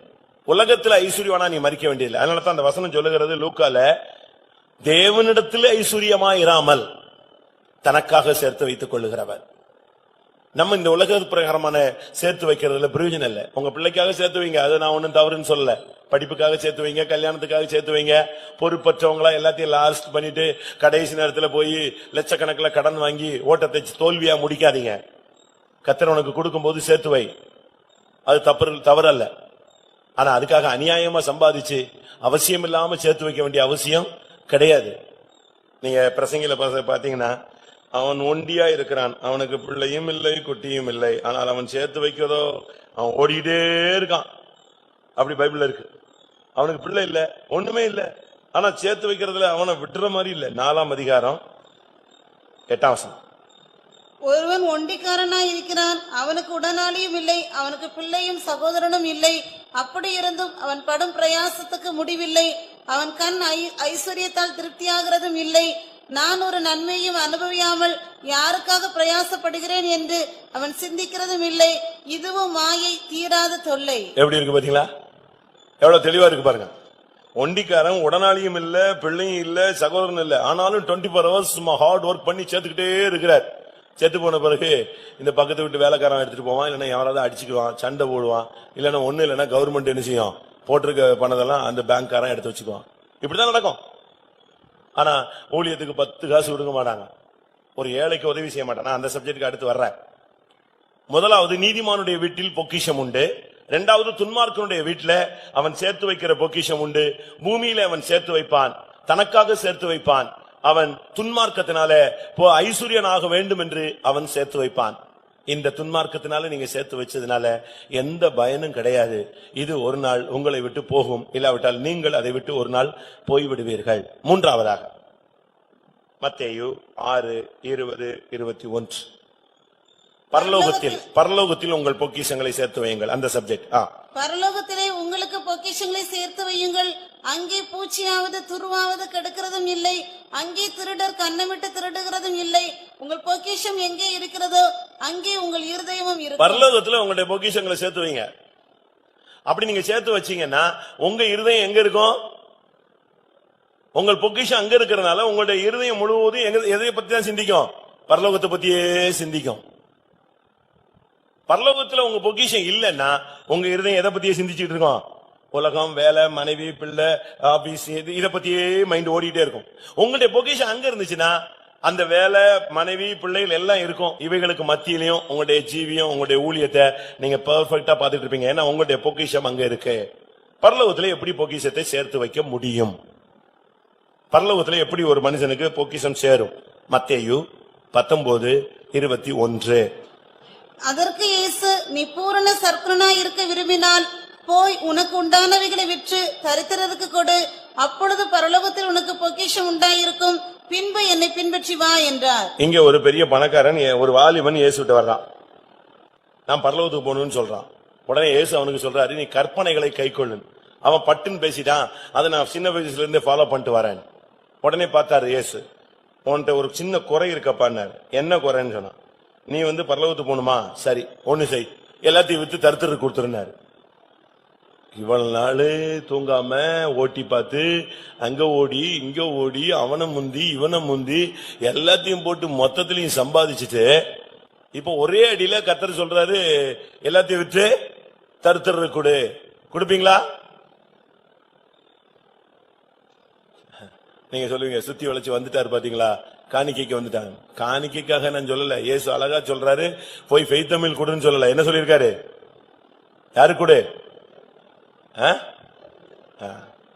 நான் அடிக்கடி சொல்லுவேன், ஒரு பெரிய பணக்காரன் பெட்ரோல் கிணறு அவனுக்கு இருந்துச்சு. அதை வச்சு இருக்கிற இடமெல்லாம் பெட்ரோல் பங்கு தொடங்கி எல்லா பெட்ரோல் பங்கையும் சுத்தம் ஓச்சிட்டான். 50 வயசுல அவன் பெரிய ஆளாயிட்டான். அவனுடைய பவுண்டேஷன், அவனுடைய அறக்கட்டளை இன்னைக்கு இருக்கு. ஏதோ ஒரு முல்லர் அவ்வளவு சம்பாதிச்சாச்சு, கணக்கு வழக்கல. அவ்வளவு பெட்ரோல் பங்கு மூடிட்டு போயிட்டாங்க. ஏன்னா இவன் சொந்தமா தயாரிக்கிறான், சொந்தமா இருக்கு, ரேட் குறைய கொடுக்கறான், எல்லாரும் அங்கதான் போவாங்க. எல்லாரும் இவன் செத்தா நல்லா இருக்கும்னாங்க. அதே மாதிரி அவனுக்கு கேன்சர் வந்துருச்சு. கேன்சர் எந்த முயற்சி எடுத்தும் பிழைக்க முடியாத கண்டிஷன்ல வந்த போது விரக்தி அடைஞ்சு வீட்டுல ஒரு நாள் பைபிள் எடுத்து பார்க்கிறான். அப்போஸ்தலர் நடபடிகள், வாங்குகிறதை பார்க்கிலும் கொடுக்கிறதே பாக்கியம். அந்த வார்த்தை கேட்ட வாசிச்ச உடனே பைபிளை மூடி வச்சுட்டு, அப்ப நம்ம இவ்வளவு நாள் சம்பாதிச்சு ஒன்னும் பாக்கியம் இல்லையே, வாங்குகிறதை பார்க்கிலும் கொடுக்கிறதான பாக்கியம். உடனே வீட்டுல இருக்கிற மொத்த பணத்தையும் கார்ல ஏத்த சொல்லி போய் சேரியில போய் ஏழை ஜனங்களுக்கு வாரி விட்டாங்க. அந்த ஜனங்களுக்கு எல்லாம் ஆச்சரியம். ஏன்னா இவன் பயங்கரமான ஆளு, இவன் எப்படி இவ்வளவு செலவழிக்கிறான்? அவனுடைய சாட்சியை நீங்க படிச்சீங்கன்னா, அந்த கொடுத்துட்டு இருக்கும் போதே அவன் சரீரத்துல எது சுகமாயிடுச்சு? எது சுகமாயிடுச்சு? கீமோதெரபி பண்ண வேண்டாம், எது பண்ணியாச்சு? கொடுத்த உடனே கேன்சர் சுகமாயிடுச்சு. இன்னைக்கு அவனுடைய அறக்கட்டளை இந்தியாலையும் இருக்கு. அவனுக்கு கேன்சர் சுகமாயி 92 வயசுல தான் சாவுறாரு. 42 வருஷம் உயிரோட இருக்கான். கொடுத்த உடனே சுகம். அப்படின்னா என்ன அர்த்தம்? கொடுத்த உடனே பரலோகத்துல அவனுடைய பொக்கிஷம் நெஞ்சிருச்சு, சேர்ந்துருச்சு. ஏழைகளுக்கு அள்ளி கொடுத்து, மிஷினரிஸுக்கு கொடுத்து, ஊழியத்துக்கு அள்ளி கொடுக்க ஆரம்பிச்ச உடனே பரலோகத்தில் அவனுடைய பொக்கிஷம் சேர்ந்தது. உங்களுடைய பொக்கிஷம் எங்க இருக்கிறது? மத்தேயு 19:21 இயேசு அவனை பார்த்து சொன்னார், நீ வித்து தருத்திரனுக்கு கொடு, ஏழைக்கு கொடு, சாப்பாடு இல்லாதவனுக்கு சாப்பாடு கொடு, டிரெஸ் இல்லாதவனுக்கு கொடு, பசியா இருந்தால் ஆகாரம் கொடு, அவனுக்கு ஒன்றுமில்லாத இருந்தால் அவனுக்கு உடையை கொடு. இதுதான் பைபிள். இதை நீ கொடுக்கும் போது உங்களுக்கு என்ன உண்டாகுது? பரலோகத்தில் உங்களுக்கு பொக்கிஷம் உண்டாயிருக்கும். உங்க மனைவிக்கு எவ்வளவு கொடுத்தீங்க, அவளுக்கு எவ்வளவு கொடுத்தீங்க, இவளுக்கு எவ்வளவு கொடுக்கல, ஏழைகளுக்கு எவ்வளவு கொடுத்தீங்களோ அது மட்டும் என்னது? அதுக்காக வீட்டுல போய் இன்னைக்கு பாதி பணத்தை கட் பண்ணி விட்டுறாதீங்க. ஏழைகளுக்கு கொடுக்க சொல்லிட்டாரு, உனக்கு கொடுத்ததுக்கு கணக்கே கிடையாதான், அதனால இனி ஏழைகளுக்கு கொடுக்கறதா கணக்கு. அப்படி வரக்கூடாது, அது தவறு. நம்ம ஆளுங்க இப்படி போனா அப்படி வந்துருவான், அப்படி போனா இப்படி வந்துருவான். ஏர்போர்ஸ்ல வேலை பார்க்கிற ஒரு சகோதரர் நடராஜன் ஒருத்தர் இருந்தார் பட்டாபராம்ல. நான் அப்ப சின்ன பிரதர். அப்படியே ஆவில் நஞ்சிட்டே பிரசங்கத்தை கட்டிட்டே இருப்பாரு. ஒரு ஹிட் பாயிண்ட் சொல்லிட்டோம்னா ஹல்லேலூயா கத்திடுவாரு. உடனே எல்லாரும் அவரை தான் பார்ப்பாங்க. அவ்வளவு ஆக்ரோஷமா பிரசங்கம் கேட்டுட்டே இருப்பாரு. ஒரு நாள் பிரதர் கூப்பிட்டு சொன்னாரு, நீ இப்படி கத்தாத, எல்லாரும் டிஸ்டர்பா இருக்கு. எனக்கு டச் ஆயிடுச்சுன்னா கத்தத்தான் செய்வேன், அப்படிப்பட்ட ஆள். ஆனா டெய்லி சாயங்காலம் வீட்டுக்கு போகும்போது 2-3 பாக்கெட் பிஸ்கட் வாங்கிட்டு போவார் டெய்லி. ஒரு நாள் அந்த கடைக்காரன் கேட்டான், சார் என்ன டெய்லி வாங்கிட்டு போறீங்க, நீங்க இவ்வளவு வயசு, உங்க வீட்டுல அவ்வளவு குட்டி பசங்களா இருக்கு அப்படின்னு. அட நீ வேற, பிள்ளைகளுக்கு யாருக்கு வாங்கிட்டு போறேன், நாய்க்கு தானே வாங்கிட்டு போறேன். என் மனைவி பிள்ளைகளை விட யார் தான் நன்றியா இருக்கா? போன உடனே வாழாட்டிட்டு வருது, மனைவிக்கு எங்க வாழ் இருக்கு ஆட்டுறதுக்கு? அவன் சொல்றான் அந்த ஆளு, மனைவி பிள்ளைகளுக்கு இருக்கிற பாசத்தை காட்டில அந்த நாய்க்கு தான். இப்படித்தான் ஏதாவது ஒரு பிரசங்கம் பண்ணா நான் நீங்க வேற மாதிரி எடுத்துக்கிட்டு வீட்டுக்கு கொடுக்க வேண்டிய காசெல்லாம் நிப்பாட்டிட்டு ஏழைகளுக்கு வாரி வழங்குகிறேன், பக்கத்து வீட்டுல கடன் வாங்கி, ஆபீஸ்ல கடன் வாங்கி, தனக்கு போய் தான் தர்மம்னு உலகத்துல சொல்லுவான். கடன் வாங்கி நீ தர்மம் பண்ண வேண்டியது இல்ல, கடன் வாங்கி இன்னொருத்தனுக்கு ஹெல்ப் பண்ண வேண்டியதும் பைபிள் சொல்லவில்லை. என்ன பைபிள் நல்லா சொல்லுது, யாருக்கும் ஷூரிட்டி கையெழுத்து கூட நீ போடாதேன்னு. உடனே நீங்க போய் பெரிய தான தர்ம பிரபு மாதிரி நின்றுட்டு அங்க இங்க போய் யாருக்காவது ஷூரிட்டி கையெழுத்து போட்டுறாதீங்க. பேங்க்லயோ சொத்துலயோ வேலையிலயோ எங்கேயும் ஷூரிட்டி போடக்கூடாது. அந்நியனுக்காக பிணைப்பட்டால் ஒன்று செய், தூங்காம போய் அவன்கிட்ட கிளியர் பண்ணி காரியத்தை சரிப்படுத்துன்னு பைபிள் சொல்லுது. அதனால ஷூரிட்டி நீங்க நிக்க கூடாது. போட்டிருந்தவங்க எல்லாம் யோசிச்சு பாருங்க, இன்னைக்கே கிளியர் பண்றதுக்கு ஏதாவது வழி இருக்கான்னு பாருங்க. இல்லாவிட்டால் நீ படுத்திருக்கிற பாயை கூட அவன் எடுத்துக்கொண்டு போவான்னு நீதிமொழியில சொல்லியிருக்கு. நீ படுத்திருக்கிற பாய் அவன் நல்லா தான் இருப்பான், நீ யாருக்கு கையெழுத்து போட்டியா அவன் தோத்திரம் பண்ணிட்டு ஓடி போயிருவான் ஊரை விட்டு கூட. நீ இந்த ஊருக்கார மாட்டிக்குவ. திருப்பி உன் வீட்டுல இருக்கிறதெல்லாம் என்ன செய்யணும், நீ கொடுத்து காம்ப்ரமைஸ் பண்ணணும். அதனால உங்களுடைய பொக்கிஷம் பரலோகத்தில் இருக்கணும்னா ஏழைகளுக்கு கொடுங்க. இதுக்கு இன்னொரு வசனம் சொல்றேன். 1 தீமோத்தேயு 6:18-19. 1 தீமோத்தேயு 6:18-19. நன்மை செய்யவும் நற்கிரியைகளில் ஐஸ்வர்யவான்களாகவும் தாராளமாய் கொடுக்கிறவர்களும் உதார குணமுள்ளவர்களுமாய் இருக்கவும் நித்திய ஜீவனை பற்றிக் கொள்ளும்படி வருங்காலத்திற்காக தங்களுக்கு நல்ல ஆதாரத்தை பொக்கிஷமாக வைக்கவும் அவர்களுக்கு கட்டளையிடு. நம்முடைய விசுவாசிகள் தேவனிடத்தில் ஐஸ்வர்யவான்களாய் இருக்க வேண்டும். அடுத்து நற்கிரியைகளில் நீங்கள் ஐஸ்வர்யவான்களாய் இருக்க வேண்டும். அதான் அழகா பைபிள் சொல்லுது. தேவனிடத்தில் ஐஸ்வர்யம். லூக்கா 12:21 அவன் தேவனிடத்தில் ஐஸ்வர்யவானாயிராமல் தனக்காக சேர்த்து வைத்தான். இங்கே சொல்லி இருக்கிறது நற்கிரியைகளில் நீங்கள் ஐஸ்வர்யவான்களாய் இருக்கவும் தாராளமாய் கொடுக்கவும் உதார குணமுள்ளவர்களாய் இருக்கவும் நன்மை செய்யவும். இப்படி நீ செய்தா நித்திய ஜீவனை பற்றிக் கொள்ளும்படி வருங்காலத்திற்கு உன்னுடைய பொக்கிஷத்தை நீ சேர்த்து வைக்கிறாய். ஏழைகளுக்கு உதவி செய்யுங்க. கேட்கிற யாருக்காவது உதவி செய்யுங்க. மொத்தமா உதவி செய்ய முடியாட்டாலும் உங்களுடைய தகுதிக்கு ஏத்த மாதிரி ஒரு சாப்பாடோ ஒரு டிரெஸ்ஸோ ஒரு கொஞ்சம் பீஸோ ஏதோ ஏழைகளுக்கு நீங்க செய்யுங்க. தப்பே கிடையாது. ஆண்டவர் கேட்பார். ஒருத்தனை அனுப்புவாரு உன்னிடத்துல. நானு ஏரல்ல ஒரு நாள் ஒரு ஸ்கூல்ல, நான் அப்ப விசுவாசியா இருக்கும்போது ஏரல்ல ஒரு சென்ட் தெரசா ஸ்கூல்னு ஒண்ணு இருக்கு. அந்த ஸ்கூல்ல ஒரு ப்ரோக்ராமுக்கு பாக்கிறதுக்கு போயிருந்தேன். கடவுள் வர்றாருன்னு சொல்லி இருக்கிறாரு ஒருத்தன். அதுக்காக அவர் போர்வை வாங்கி வச்சிருப்பான், சாப்பாடு வாங்கி வச்சிருப்பான், பழம் வாங்கி வச்சிருப்பான், குடிக்க வாங்கி வச்சிருப்பான், எல்லாம் வாங்கி வச்சுட்டு வெயிட் பண்ணிட்டே இருப்பான். இவர் வரமாட்டாரு. திடீர்னு ஒரு பிச்சைக்காரன் வருவான். ஐயா ரொம்ப குளிர் அடிக்குது, கொஞ்சம் ஏதாவது போர்த்திக்கு துணி கிடையாது.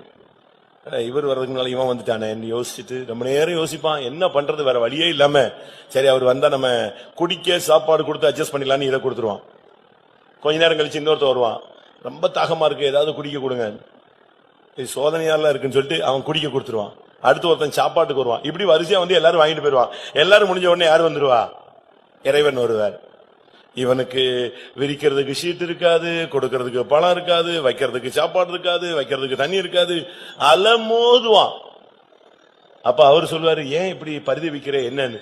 இல்ல ஆண்டவரே, நான் நல்லா சாப்பிட்டுட்டேன், எனக்கு குளிரே அடிக்கல, நான் நல்லா குடிச்சிட்டேன், எல்லாமே இருக்கு. இல்ல இன்னொருத்த வந்து எடுத்துட்டு போயிட்டான், அதான் என்ன பண்ணுன்னு தெரியல. இல்ல அவனுக்கு எதை செய்தாயோ அதை நீ எனக்கே செய்தாய். இந்த சிறியரில் ஒருவனுக்கு எதை செய்கிறீர்களோ அதை எனக்கே செய்கிறேன். இதான் பைபிள்.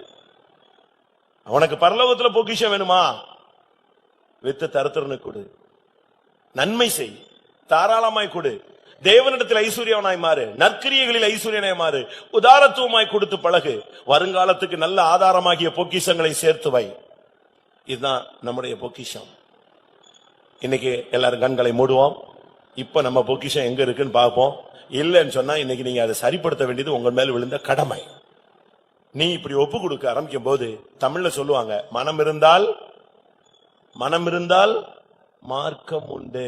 அதுபோல இன்னைக்கு நீ பரலோகத்துல பொக்கிஷத்தை சேர்த்து வைக்க நீ மனசை செலுத்தினேன்னா கர்த்தர் தனது அருமையான நல்ல பொக்கிஷசாலையாகிய வானத்தை உனக்காக திறப்பார். உபாகமம் 28:12 சொல்லி இருக்கிறது, அவர் தன்னுடைய நல்ல பொக்கிஷசாலையாகிய வானத்தை உனக்காக திறப்பார்.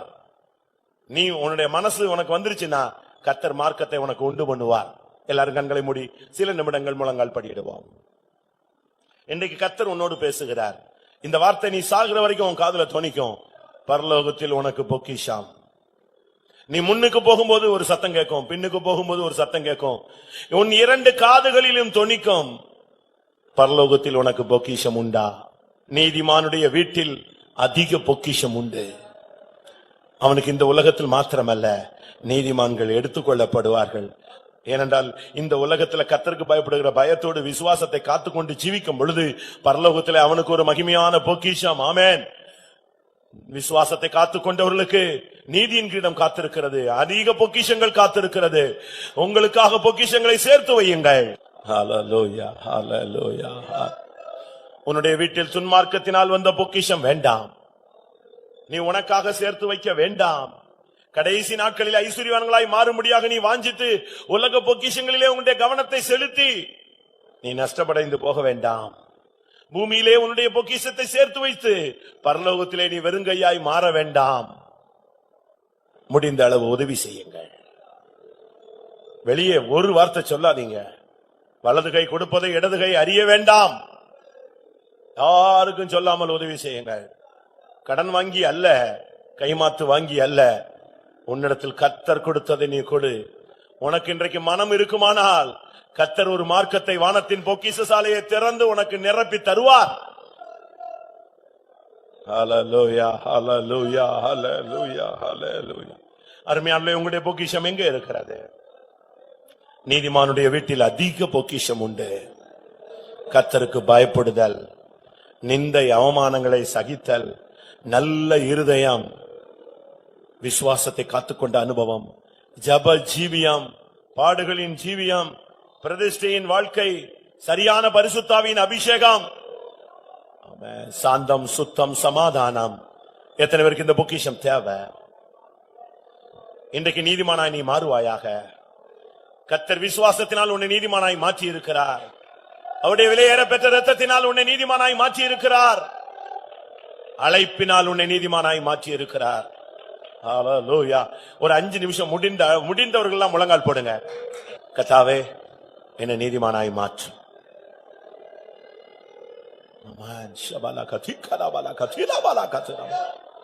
கிருபையினால் உன்னை நீதிமானாய் மாற்றினவர், அழைத்ததினால் நீதிமானாய் மாற்றினவர் உன்னை மகிமைப்படுத்த காத்துக் கொண்டிருக்கிறார். பிரியமானவர்களே, உங்களுக்கு கர்த்தருக்கு பயப்படுகிற பயம் இருக்கலாம், நிந்தைகளை சகிக்கும் கிருபை இருக்கலாம், விசுவாச ஜீவியம் இருக்கலாம், நல்ல இருதயமும் இருக்கலாம். ஆனால் ஒரு நிறைவுக்குள் இருக்கிறதா, குறைந்த தன்மைகள் இருக்கிறதா? உன் பொக்கிஷத்தை திறக்கும் பொழுது இயேசுவுக்கு முன்பாக உன் விசுவாசம் மகா பரிசுத்தமான விசுவாசமாயிருக்க வேண்டும். ஹல்லேலூயா. கர்த்தாவே, என்னுடைய வீட்டில் இந்த உலக வாழ்க்கையில ஒரு தெய்வீக வாழ்வை எனக்கு பொக்கிஷமாய் தாரும். இந்த உலக வாழ்க்கையிலே நான் மற்றவர்களுக்கு உதவி செய்து பரலோக ராஜ்யத்திலே பொக்கிஷம் உள்ளவனாய் மாற வேண்டும். எல்லாரும் கண்களை மூடி வேண்டிக் கொள்ளுங்கள். கர்த்தர் உங்களை பலப்படுத்தி அபிஷேகித்து மற்றவர்களுக்கு உதவி செய்யக்கூடியவர்களாய் உங்களை மாற்றட்டும்.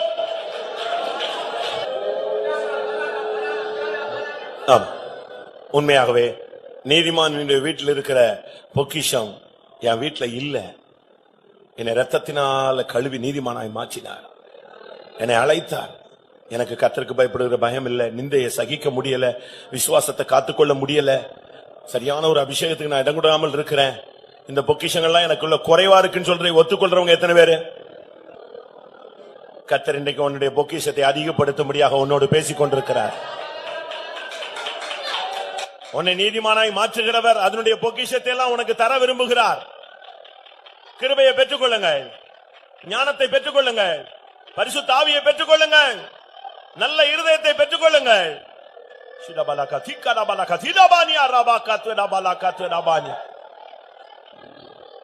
ஹல்லேலூயா, ஹல்லேலூயா, ஹல்லேலூயா, ஹல்லேலூயா, ஹல்லேலூயா. கர்த்தர் தன்னுடைய பொக்கிஷசாலையை திறந்து அதில் உள்ள இந்த கர்த்தருக்கு பயப்படுதல், அபிஷேகம், கர்த்தருக்காக நிற்கிற அனுபவங்களை, அந்த பொக்கிஷத்தை கர்த்தர் உன்னுடைய வீட்டிலே உனக்கு தரப்போகிறார். உன் வாழ்க்கையை நீதிமானுடைய வீடாய் மாற்றப் போகிறார். ஆமென். இன்றையிலிருந்து நீ கர்த்தருக்காக நிற்பாய், விசுவாசத்தை காத்துக்கொள்வாய், ஒரு ஜெப வாழ்க்கையை வாழ்ந்து காட்டுவாய். ஹல்லேலூயா. உன் முழங்கால் பலப்படும்.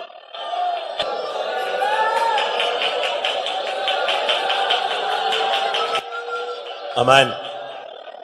ஒருவேளை உன்னுடைய கிருபை, உன்னுடைய தாளந்துகள், உனக்கு தேவன் கொடுத்த ஈவுகள், பொல்லாத பொல்லாங்கன் அதை எடுத்து போட்டிருக்கலாம். இதோ கர்த்தர் அதை உனக்கு திரும்ப தருகிறார். வரங்களும் அழைப்பும் கிருபைகளும் மாறாதவைகள். ஆமென். கர்த்தர் உன்னை பொக்கிஷத்தினால் நிரப்ப விரும்புகிறார். ஹல்லேலூயா. எத்தனை பேர் அதை விசுவாசிக்கிறீர்கள்? உன்னை பொக்கிஷத்துக்கு அந்த அதிகாரியாய் கர்த்தர் மாற்ற போகிறார். ஹல்லேலூயா. ஆமென், ஆமென். ஓ ரபகதிட பக்கர பக்கதிட பக்கதிட பான்யா. ஆமென். வானந்திரந்தருளும் பலன் தானங்களை நேரமேதில் வானவனை ஞானமுள்ள வல்ல குருநாதனே ஆசீர்வாதங்கள் வானந்திரந்தருளும் பலன்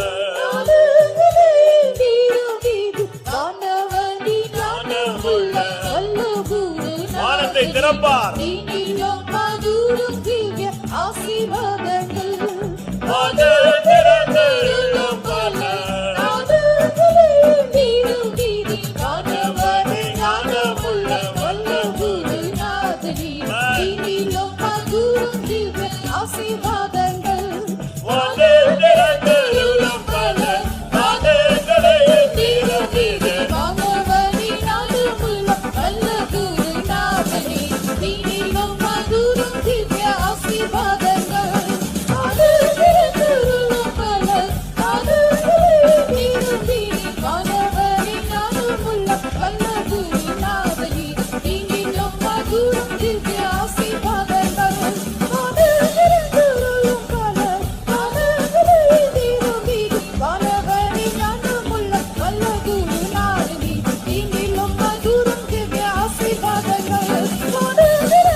गुरु की आशीर्वाद